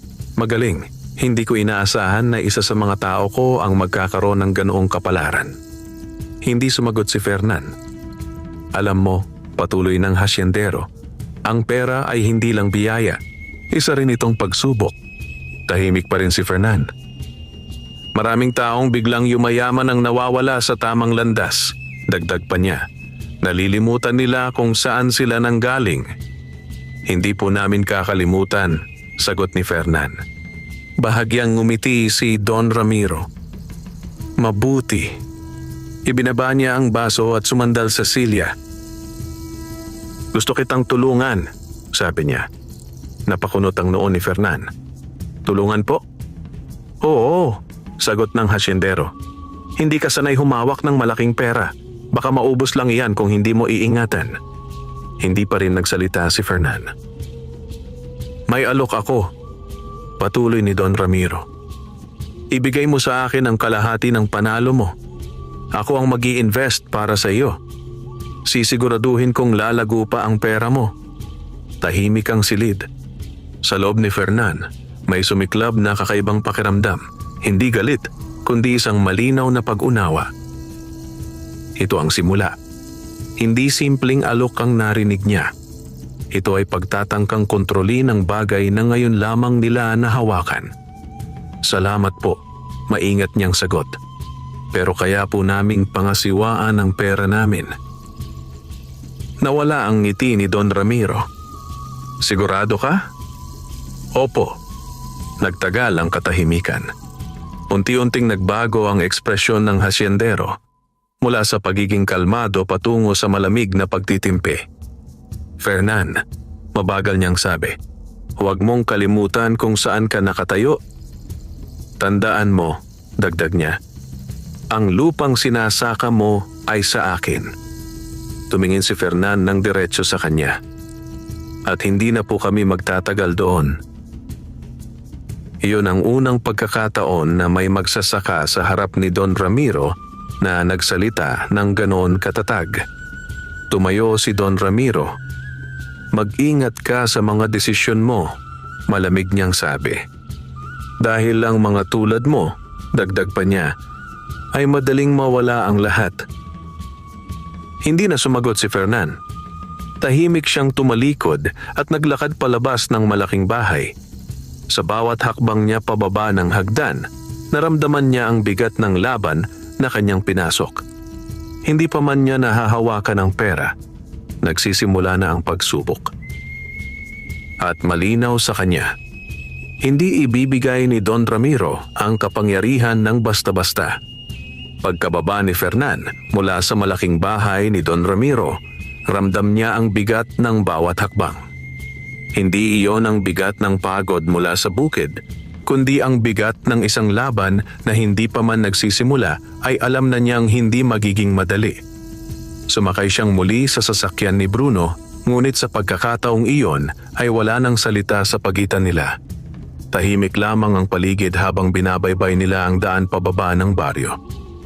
Sa isip ni Fernan, paulit-ulit na umuukit ang mga salita ng hasyendero, mga salitang may babala, may pagbabanta, at may pangakong hindi magiging tahimik ang kanilang bagong buhay.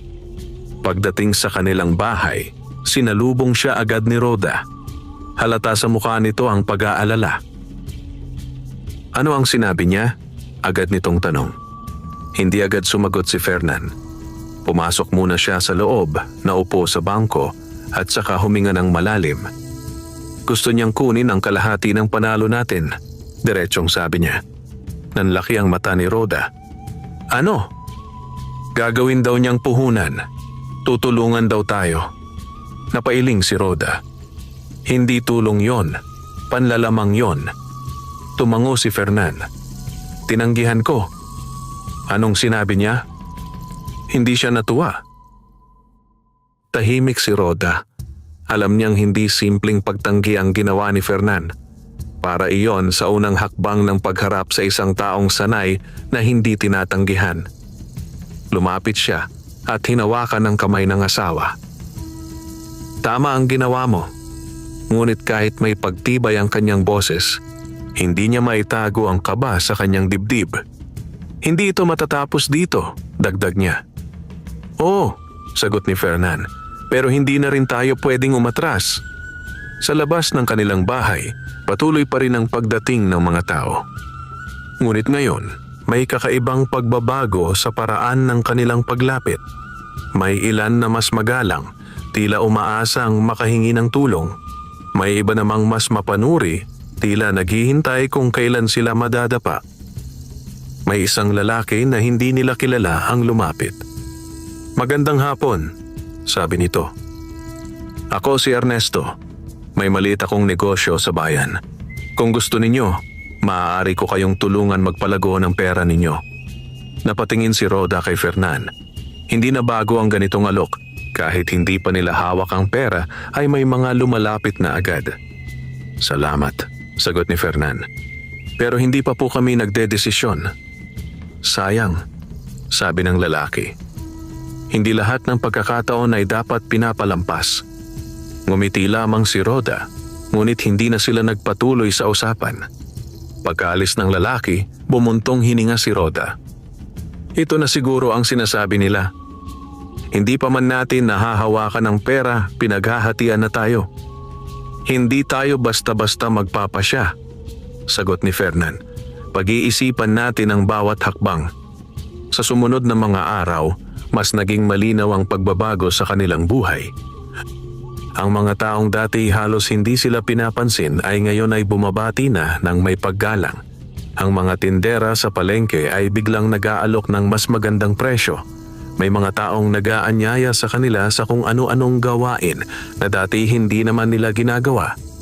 Ngunit sa kabilang banda, naroon pa rin ang mga matang puno ng inggit. Isang hapon, habang pauwi si Rhoda mula sa poso, narinig niya ang bulungan ng dalawang babae sa di kalayuan. Ang swerte nila. Oo, pero tingnan natin kung tatagal. Hindi sanay ang mga ganyang tao sa pera. Hindi na lumingon si Rhoda. Hindi na siya bago sa mga ganitong salita. Ngunit ngayon, mas ramdam niya ang bawat patama. Pagdating niya sa bahay, nadatnan niyang kausap ni Fernan si Mang Tipo. Fernan, sabi ng matanda, hindi ako naparito para manghingi, naparito ako para magpaalala. Umupo si Rhoda sa tabi nila. Ang pera, patuloy ni Mang Tipo, ay parang tubig. Kapag hindi mo alam kung saan dadaloy, sasayangin ka nito. Tandaan mo, dagdag niya, hindi lahat ng lumalapit ay kaibigan. Tumango si Fernan. Salamat, Mang Tipo. Hindi namin makakalimutan. Isa pa, sabi ng matanda. Kung balak ninyong kumawala sa hasyenda, huwag kayong magmadali. Ang mga tulad ni Don Ramiro ay hindi basta pumapayag na mawalan ng hawak. Nagkatinginan sina Rhoda at Fernan. Iyon na nga ang iniisip namin, sagot ni Rhoda. Pagkaalis ni Mang Tibo, muling naupo ang mag-asawa upang pag-usapan ang kanilang susunod na hakbang. Kailangan na nating kunin ang pera, sabi ni Fernan, para makapagsimula na tayo. Oo, sagot ni Rhoda. Pero saan natin ito ilalagay? Hindi pwedeng dito lang sa bahay. Magbubukas tayo ng account sa bangko sa bayan. At hindi natin sasabihin sa lahat kung magkano ang nakuha natin. Tama. Una nating gagawin, dagdag ni Rhoda, bayaran ng mga utang natin. Pangalawa, sabi ni Fernan, bumili ng lupa. At pangatlo, sabi ni Rhoda, magtabi para sa edukasyon ng mga bata. Nagkatinginan sila. Sa unang pagkakataon, hindi na lamang sila nangangarap. Nagsisimula na silang magplano. Ngunit habang sila ay nag-uusap, hindi nila alam na sa kabilang bahagi ng baryo ay may mga taong hindi natutuwa sa kanilang mga desisyon. Sa malaking bahay ni Don Ramiro, muli siyang kausap ni Bruno. Tumanggi siya, sabi ng katiwala. Alam ko, malamig na tugon ng hasyendero. Ano po ang susunod? Tahimik si Don Ramiro sandali. Kung hindi siya sasama sa atin, sabi niya, titiyakin nating hindi siya makakaalis ng madali. Paano po? Ngumiti si Don Ramiro, isang ngiting may bahid ng panganib. Maraming paraan para pigilan ang isang tao, sabi niya. Lalo na kung ang pinanghahawakan niya ay bagong yaman na hindi pa niya lubusang nauunawaan. Sa baryo, unti-unting lumalalim ang hati. May mga taong masaya para kina Rhoda at Fernan. May mga taong umaasang makikinabang at may mga taong naghihintay lamang ng pagkakataon upang sila'y madapa. Sa gitna ng lahat, nakatayo ang mag-asawa, hindi na bilang mga simpleng magsasaka, kundi bilang mga taong kailangang matutong ipaglaban ang kanilang bagong buhay. Ngunit malinaw sa kanila, ang tunay na laban ay hindi ang pagkuha ng yaman, kundi ang pagprotekta rito laban sa mga kamay na handang agawin ito. Hindi naging madali ang mga sumunod na araw para kina Rhoda at Fernan. Habang papalapit ang araw ng pag-claim ng kanilang panalo, mas lalo nilang nararamdaman ang bigat ng mga matang nakasunod sa bawat galaw nila. Maagang nagising si Fernan isang umaga dahil sa mahinang kaluskos sa labas ng kanilang bahay. Hindi iyon karaniwang tunog ng hangin o hayop. Maingat siyang bumangon upang hindi magising si Rhoda at ang mga bata, saka sumilip sa maliit na bintana. Sa dilim ng madaling araw, may nakita siyang anino, isang lalaking nakatayo sa di kalayuan, tila nagmamasid sa kanilang bahay. Nalalamig na napaurong si Fernan. Makalipas ang ilang segundo, biglang umalis ang anino at naglaho sa pagitan ng mga puno. Hindi na muling nakatulog si Fernan. Nang magising si Rhoda, agad niyang napansin ang kakaibang katahimikan ng asawa. Ano ang problema? Tanong niya. May tao sa labas kanina, sagot ni Fernan. Parang nagmamasid. Napakunot ang noo ni Rhoda. Sigurado ka? Oo, hindi iyon aksidente. Tahimik silang dalawa.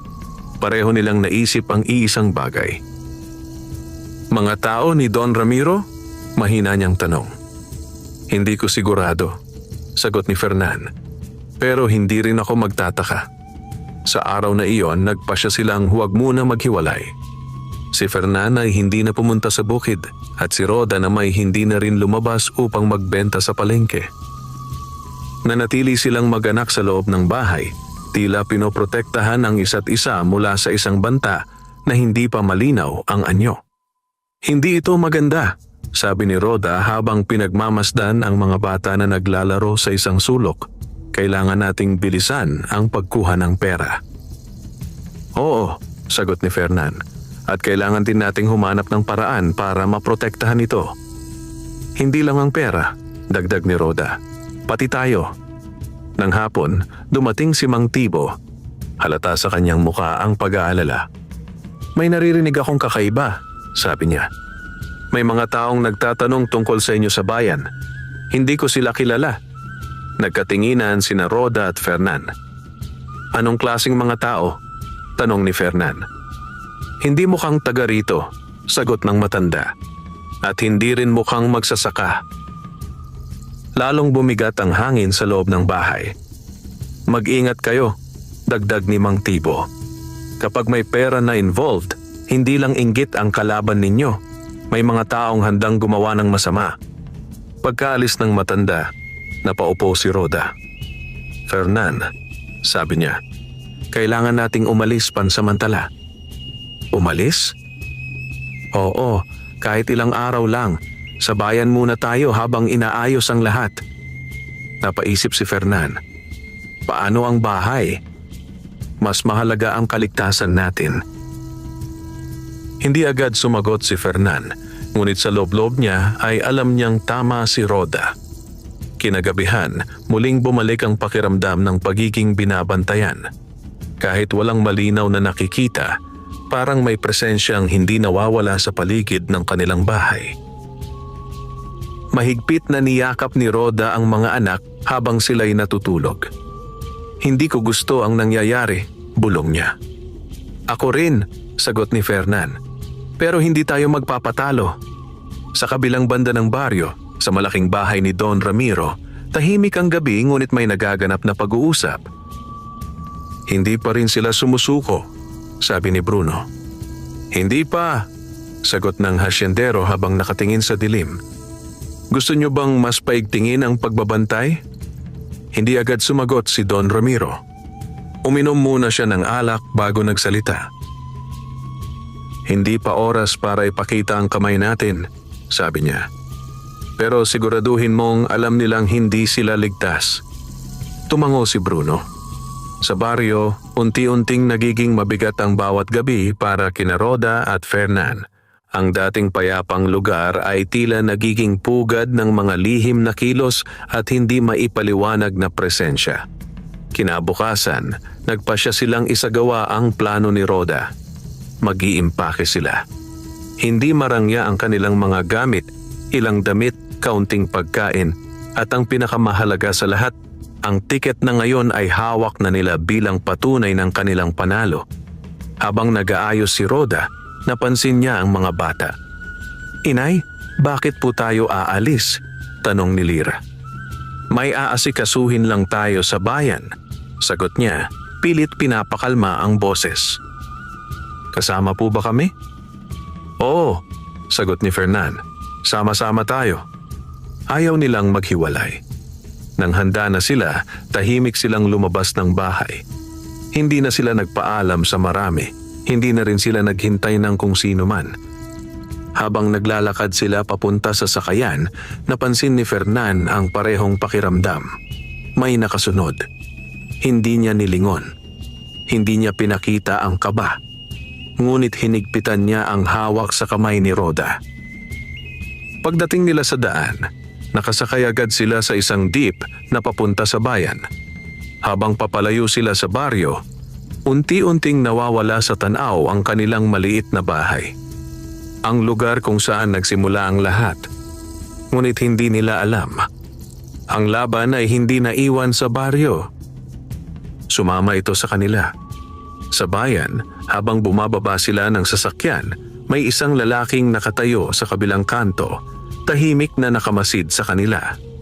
Hindi siya gumalaw, ngunit malinaw. Hindi sila nag-iisa. At sa unang pagkakataon, naramdaman ni Rhoda at Fernan na ang kanilang bagong buhay ay hindi lamang puno ng pag-asa, kundi puno rin ng mga aninong handang sumunod sa bawat hakbang nila. Pagdating ni Rhoda at Fernan sa bayan, agad nilang naramdaman ang kakaibang agwat ng buhay kumpara sa kanilang baryo. Mas maingay ang paligid, mas mabilis ang galaw ng mga tao, at mas marami ang hindi pamilyar na mukha. Ngunit sa kabila ng pagiging banyaga sa lugar, mas naramdaman nila ang kaunting ginhawa. Dito, hindi lahat ay nakakakilala sa kanila. Gayunman, hindi pa rin nawawala ang pakiramdam na may nagmamasid. Naghahanap sila ng matutuluyan at nakakita ng isang maliit na paupahang silid malapit sa sentro. Hindi ito magarbo. May isang kama, isang maliit na mesa at bintanang tanaw ang masikip na eskinita, ngunit sapat na ito para sa kanilang pansamantalang pananatili. "Dito muna tayo," sabi ni Fernan habang inilalapag ang kanilang mga dala. Tahimik na tumango si Rhoda. Pinagmamasdan niya ang paligid, tila sinusukat kung ligtas ba sila roon. "Mas mabuti na ito kaysa sa baryo sa ngayon," sabi niya. Umupo ang mga bata sa kama, halatang pagod sa biyahe ngunit may halong pananabik sa bagong lugar. "Inay, dito na po ba tayo titira?" tanong ni Benjo. "Hindi pa," sagot ni Rhoda. "Saglit lang tayo rito." Ngunit sa isip niya, may posibilidad na hindi na sila makabalik sa dati nilang buhay. Kinabukasan, maaga silang pumunta sa bangko upang simulan ang proseso ng pagkuha ng kanilang premyo. Hindi pa nila hawak ang kabuuang halaga, ngunit ang mga papeles na kanilang pinirmahan ay malinaw na patunay. Sila na ngayon ay kabilang sa mga taong may kakayahang baguhin ang takbo ng kanilang kapalaran. Sa loob ng bangko, ramdam ni Rhoda ang lamig ng aircon at ang tahimik na galaw ng mga taong sanay sa pera. Nakasuot ng maayos ang mga empleyado, mahinahon magsalita at tila kabisado ang mundong ngayon pa lamang nila pinapasok. "Ma'am, sir," magalang na sabi ng isang bank officer. "Ipapaliwanag po namin ang inyong options kung paano ninyo gustong i-manage ang inyong funds." Napatingin si Rhoda kay Fernan. "Gusto naming ligtas muna," sagot ni Fernan. Ngumiti ang officer. "Mabuti pong desisyon niyon." Ipinaliwanag sa kanila ang tungkol sa savings, time deposit, at iba pang paraan ng pag-iingat ng pera. Hindi man nila lubusang nauunawaan ang lahat. Malinaw sa kanila ang isang bagay. Kailangan nilang matutong humawak ng yaman, hindi lamang tumanggap nito. "Maglalaan din po kayo para sa pang-araw-araw?" tanong ng officer. "Opo," sagot ni Rhoda. "Pero hindi namin gustong magwaldas." Napansin ng officer ang kanilang pagiging maingat. "Hindi lahat ng nananalo ay ganyan ang iniisip," sabi niya. "Maswerte kayo sa isa't isa." Paglabas nila ng bangko, hawak na nila ang unang bahagi ng kanilang pera.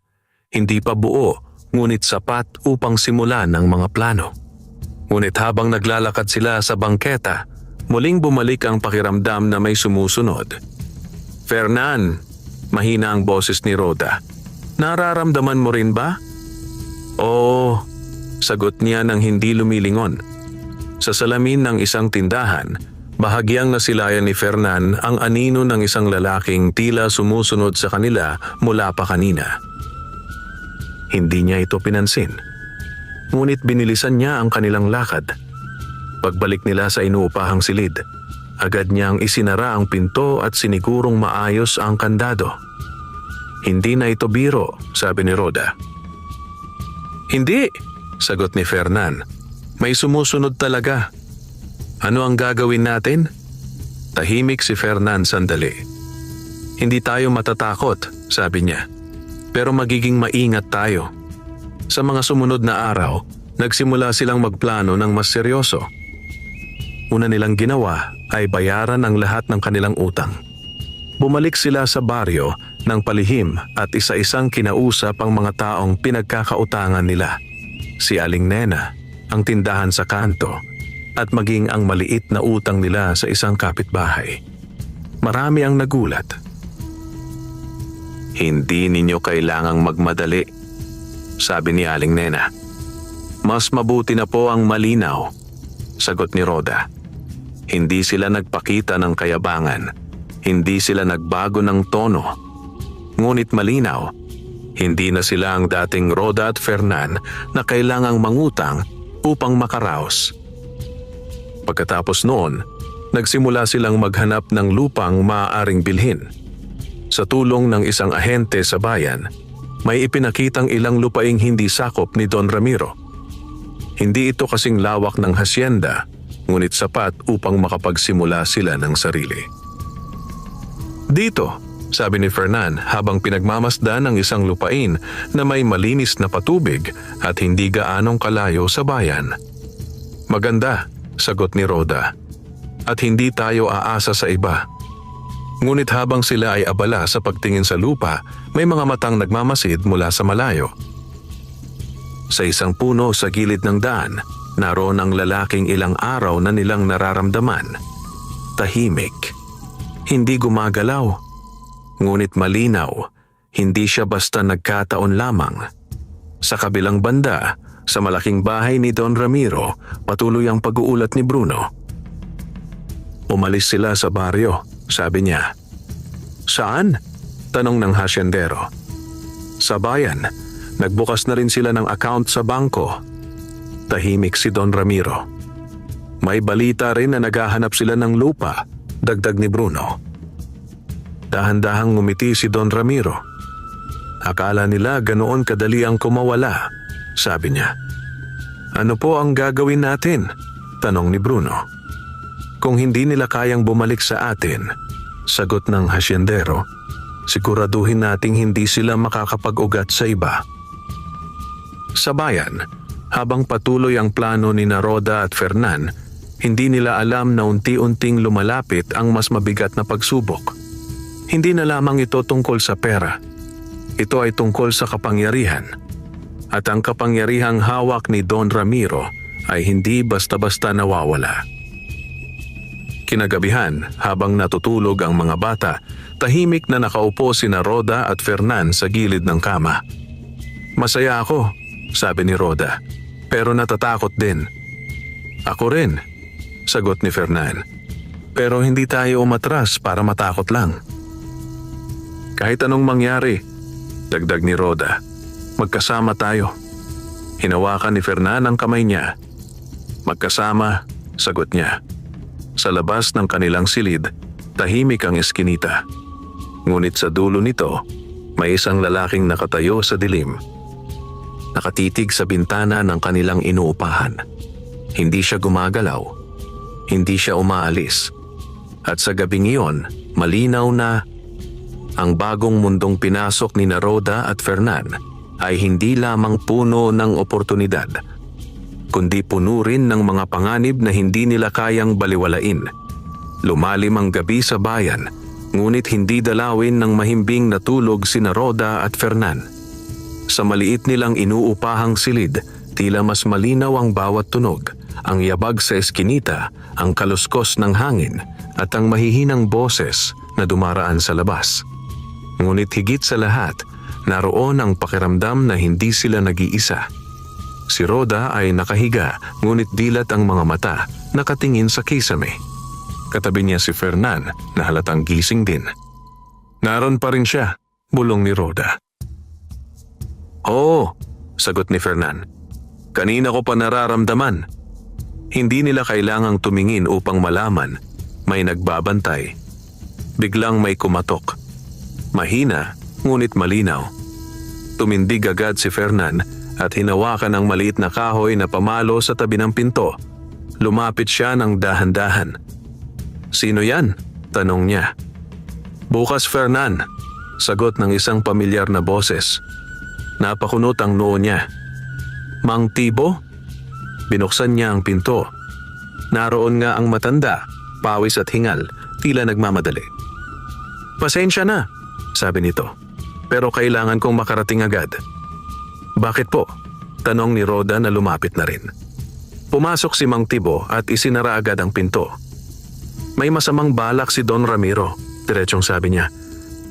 Nagkatinginan sina Rhoda at Fernan. Sigurado ka? Tanong ni Fernan. May nakausap akong tao sa hacienda, sagot ng matanda. Hindi ko pwedeng sabihin kung sino, pero malinaw, hindi siya papayag na basta kayong makawala. Ano ang plano niya? Tanong ni Rhoda. Hindi pa malinaw, sagot ni Mang Tibo. Pero may mga taong inutusan na bantayan kayo. At kung kinakailangan, pigilan. Nanlalamig na napaupo si Rhoda. Pipigilan? Ulit niya. Tumango ang matanda. Hindi niya kayang kunin ang pera ninyo ng direkta. Dagdag niya. pero kaya niyang gawing mahirap ang buhay ninyo hanggang mapilitan kayong sumunod. Tahimik ang silid. Sa unang pagkakataon, naging malinaw ang tunay na kalaban. Hindi lamang ito tungkol sa inggit. Hindi lamang ito tungkol sa pera. Ito ay laban sa isang taong sanay kontrolin ang kapalaran ng iba. Kailangan nating kumilos, sabi ni Fernan. Oo, sagot ni Rhoda. Pero paano? Napaisip si Mang Tibo. May kilala ako sa bayan, sabi niya. Isang abogado. Matagal na siyang lumalaban sa mga hasyenderong mapang-abuso. Napatingin si Fernan. Makakatulong ba siya? Kung may laban kay Don Ramiro, siya yon, sagot ng matanda. Nagkatinginan sina Rhoda at Fernan. Pupuntahan natin siya bukas, sabi ni Fernan. Kinabukasan, maaga silang umalis kasama si Mang Tibo. Dumaan sila sa masisikip na kalye ng bayan hanggang marating ang isang lumang gusali na may maliit na karatulang may nakasulat na Attorney Salazar, Serbisyong Legal. Pumasok sila. Sa loob, simple ang opisina. May mesa, ilang upuan at mga lumang dokumentong nakaayos sa estante. Nakaupo sa likod ng mesa ang isang lalaking nasa edad 50. May matalim na mata, ngunit kalmado ang tindig. Ano ang maitutulong ko? Tanong nito. Lumapit si Mang Tibo. Attorney, ito sila Rhoda at Fernan. Sila ang magsasakang nanalo sa loto. Bahagyang tumaas ang kilay ng abogado. Narinig ko na ang tungkol sa inyo, sabi niya. Maupo kayo. Umupo ang mag-asawa. May problema po kami, sabi ni Fernan. Ipinaliwanag nila ang lahat. Ang panalo, ang alok ni Don Ramiro, ang pagtanggi nila at ang mga aninong sumusunod sa kanila. Tahimik na nakinig ang abogado. Pagkatapos, sumandal siya sa kanyang silya. Hindi bago ang ganitong sitwasyon, sabi niya. Maraming hasyendero ang ayaw mawalan ng kontrol. Ano po ang pwede naming gawin? Tanong ni Rhoda. Una, sagot ng abogado. Kailangan ninyong maging legal sa lahat ng hakbang ninyo. Legal? Oo, kung bibili kayo ng lupa, siguraduhing malinis ang papeles. Kung may magtatangkang manakot sa inyo, maaari nating idulog sa batas. Tutulungan ninyo po kami? Tanong ni Fernan. Tumango ang abogado. Hindi lang dahil kliyente ko kayo, sabi niya, kundi dahil matagal ko nang gustong hamunin ang sistemang iyan. Nagkaroon ng kakaibang liwanag sa loob ng silid. Sa unang pagkakataon, naramdaman ni Rhoda at Fernan na hindi sila nag-iisa. Paglabas nila ng opisina, tila gumaan ang kanilang pakiramdam. May laban tayo, sabi ni Rhoda. Oo, sagot ni Fernan. At hindi na tayo basta-basta matatakot. Ngunit hindi pa doon nagtatapos ang araw. Habang naglalakad sila pabalik sa inuupahan nilang silid, may isang sasakyang dahan-dahang huminto sa tabi nila. Bumaba si Bruno. Fernan, tawag nito. Huminto ang mag-asawa. Ano na naman? Tanong ni Fernan. Lumapit si Bruno, seryoso ang mukha. Huling pagkakataon na ito, sabi niya. Gusto ni Don Ramiro na pag-isipan mong mabuti ang alok niya. Nasagot ko na yon, sagot ni Fernan. Hindi pa huli ang lahat, dagdag ni Bruno. Pero kung magpapatuloy ka sa landas na yan. Hindi niya tinapos ang pangungusap. Kung ano? Tanong ni Rhoda. Tumingin si Bruno sa kanila. Hindi lahat ng laban ay napapanalunan, malamig niyang sabi. Tumalikod siya at muling sumakay sa sasakyan. Tahimik na nagpatuloy sa paglalakad sina Rhoda at Fernan. Ngunit ngayon, hindi na lamang sila nagtatago. Handa na silang lumaban. Sa kabilang dako, sa malaking bahay ni Don Ramiro, nakatayo siya sa kanyang veranda, nakatanaw sa malayo. Hindi sila natatakot, sabi ni Bruno pagbalik. Hindi pa, sagot ng hasyendero. Ano po ang susunod? Tahimik si Don Ramiro sandali. Pagkatapos ay ngumiti siya, isang ngiting puno ng balak. Kung hindi sila natatakot, sabi niya, panahon na para iparamdam natin kung ano ang tunay na kapangyarihan. Sa bayan, habang papalubog ang araw, nagsisimula ang mas madilim na yugto ng laban ni Roda at Fernan.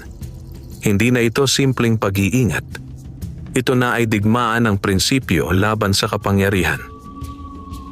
At sa laban na ito, walang kasiguruhan kung sino ang mananaig. Mabigat ang hangin ng gabing iyon sa inuupahang silid ni Roda at Fernan. Hindi na lamang ito simpleng kaba, isa na itong malinaw na babala na ang kanilang tahimik na pamumuhay ay tuluyan ng nagbago. Tahimik ang mga bata sa higaan, pagod sa maghapong lakad at emosyon. Ngunit ang mga magulang ay gising, nakikinig sa bawat galaw sa labas. Hindi ako mapalagay, bulong ni Roda. Ako rin, sagot ni Fernan. Parang may mangyayari. Biglang may marahas na kalabog sa pinto. Napabalikwas si Roda. Tumayo si Fernan, agad hinawakan ang kahoy na pamalo. Buksan mo! Sigaw ng isang boses mula sa labas. Hindi iyon pamilyar. Nagkatinginan ng mag-asawa. Hindi tayo magbubukas. Mahina ngunit matatag na sabi ni Roda. Muling kumalabog ang pinto.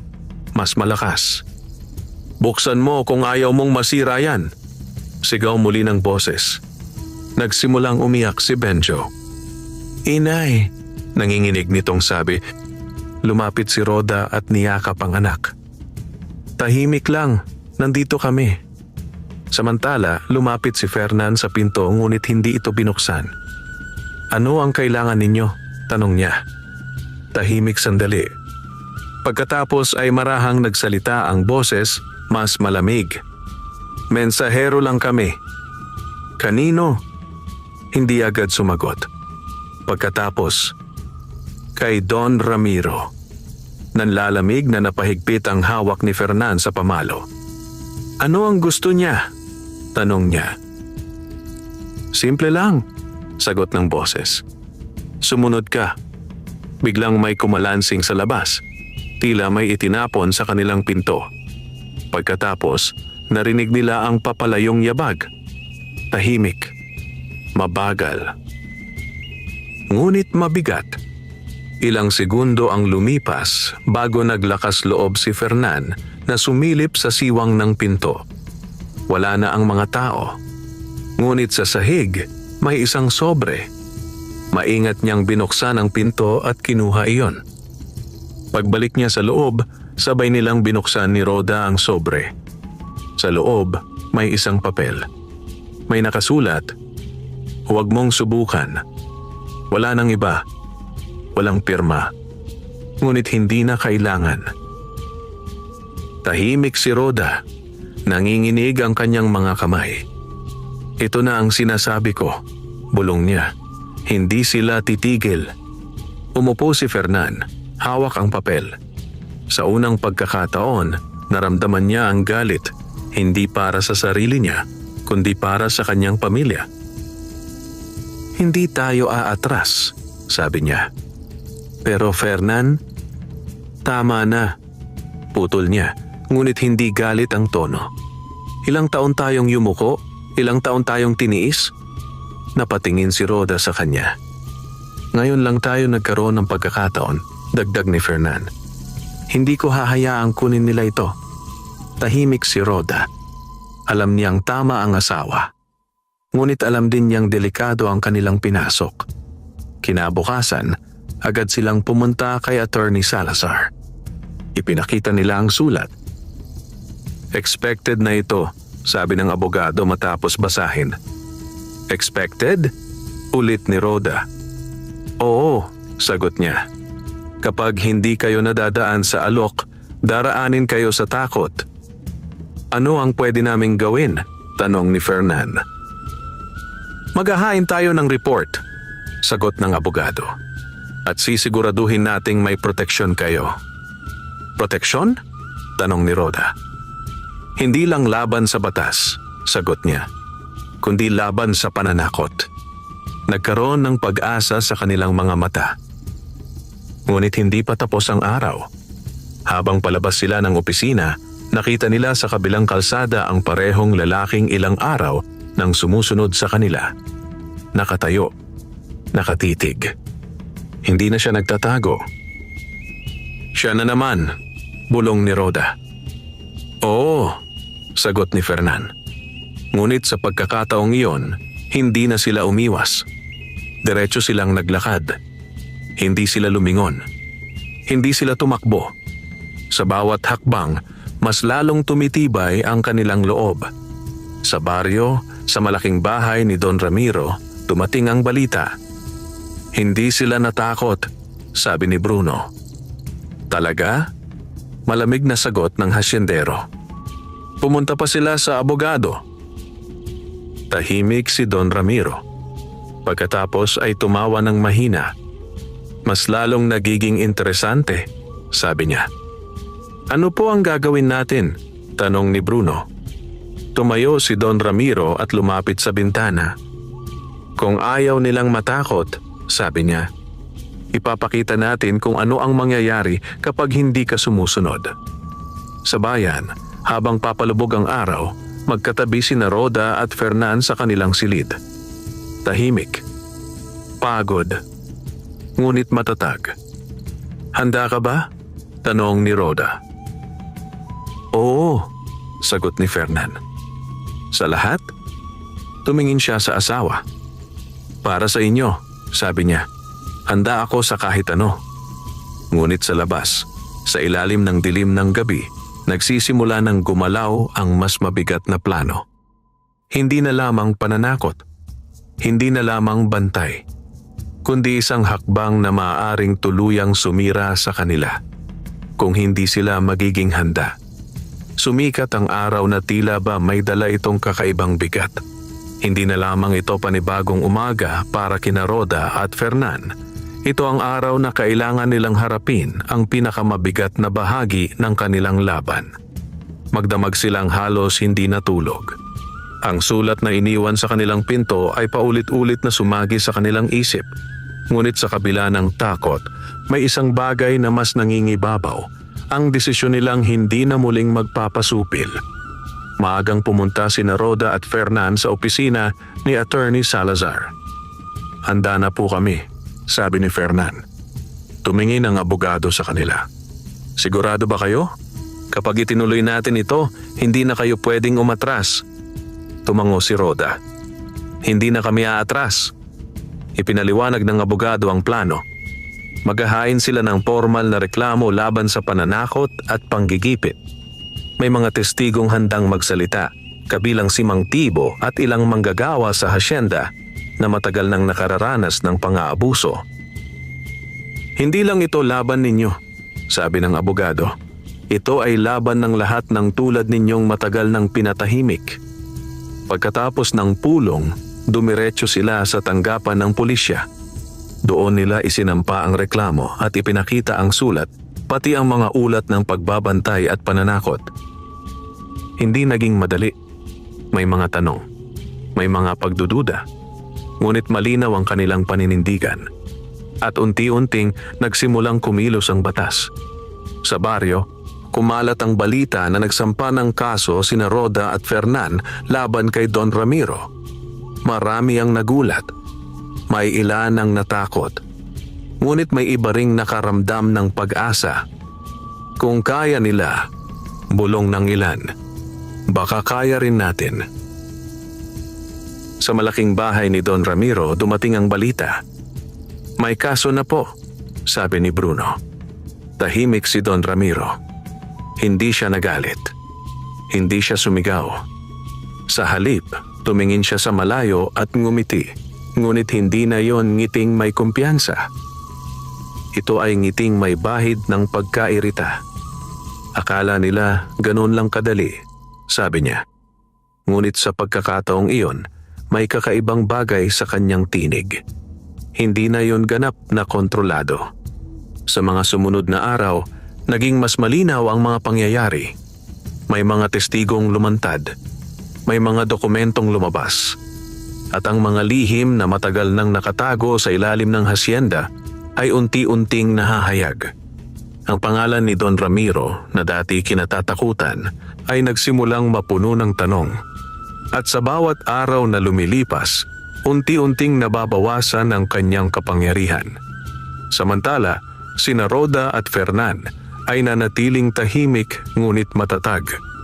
Hindi sila nagpakita ng yabang. Hindi sila naghahanap ng ganti. Ang tanging hangarin nila ay ang mabuhay ng malaya. Sa tulong ng abogado, natuloy ang pagbili nila ng lupa sa bayan, isang lupang hindi sakop ng hasyenda. Hindi man ito kasing lawak ng dating pinagtatrabahuhan ni Fernan, ngunit ito ay kanila. Walang hahawak. Walang mag-uutos. Walang magbabanta. Isang umaga, tumayo si Fernan sa gitna ng kanilang bagong lupa. Tahimik niyang pinagmamasdan ng paligid. Ang lupa na siya mismo ang magpapasya kung ano ang itatanim. Ang lupa na bunga ng kanyang pagod at paninindigan. Lumapit si Roda at tumabi sa kanya. "Naaalala mo pa ba noong wala tayong makain?" tanong niya. "Oo," sagot ni Fernan. "At ngayon?" Tumingin siya sa kanya at ngumiti. "Hindi na tayo nagugutom. Ngunit higit pa ron, hindi na sila natatakot. Sa baryo, patuloy ang pagbabago. May mga magsasakang nagsimulang magtanong. May mga nagsimulang tumindig. At kahit hindi agad nawala ang impluwensya ni Don Ramiro, hindi na ito kasing tindi ng dati. Ang takot ay napalitan ng pag-asa. Isang hapon, dumalaw si Mang Tibo sa bagong lupa ni na Roda at Fernan. "Malayo na ang narating ninyo," sabi niya. "Hindi lang kami," sagot ni Roda. "Lahat tayo." Tumango ang matanda. "Hindi lahat ng laban ay napapanalunan," sabi niya. "Pero ang laban na hindi mo sinimulan, siguradong talo." Sa paglipas ng mga buwan, unti-unting naging maayos ang kanilang buhay. Nakapasok sa mas magandang paaralan sina Lira at Benjo. Nabigyan ng tamang gamot si Nanay Seling. At higit sa lahat, nagkaroon sila ng kapayapaan. Isang gabi, habang nakaupo sila sa harap ng kanilang bagong bahay, pinagmamasdan ng tahimik na paligid, muling binalikan ni Roda ang nakaraan. "Fernan," sabi niya, "kung hindi ka bumili ng tiket noong araw na iyon, ano kaya ang buhay natin ngayon?" Ngumiti si Fernan. "Pareho pa rin siguro," sagot niya. "Pero hindi tayo titigil sa pangarap." Ngunit ngayon, dagdag ni Roda, natuto tayong ipaglaban ang pangarap. Tahimik silang nagkatitigan. Sa dulo, ang tunay nilang panalo ay hindi lamang ang pera, kundi ang lakas ng loob na tumindig, ang paninindigan laban sa pang-aapi, at ang pagmamahal na nagsilbing sandigan sa bawat pagsubok. Sa ilalim ng tahimik na kalangitan, magkatabi sina Roda at Fernan. Hindi na bilang mga magsasakang inaapi, kundi bilang mga taong natutong lumaban at manalo sa paraang marangal. At sa kanilang kwento, naipamana nila sa iba ang isang mahalagang aral. Ang tunay na yaman ay hindi nasusukat sa salapi, kundi sa tapang, dangal at pusong hindi sumusuko. Wakas.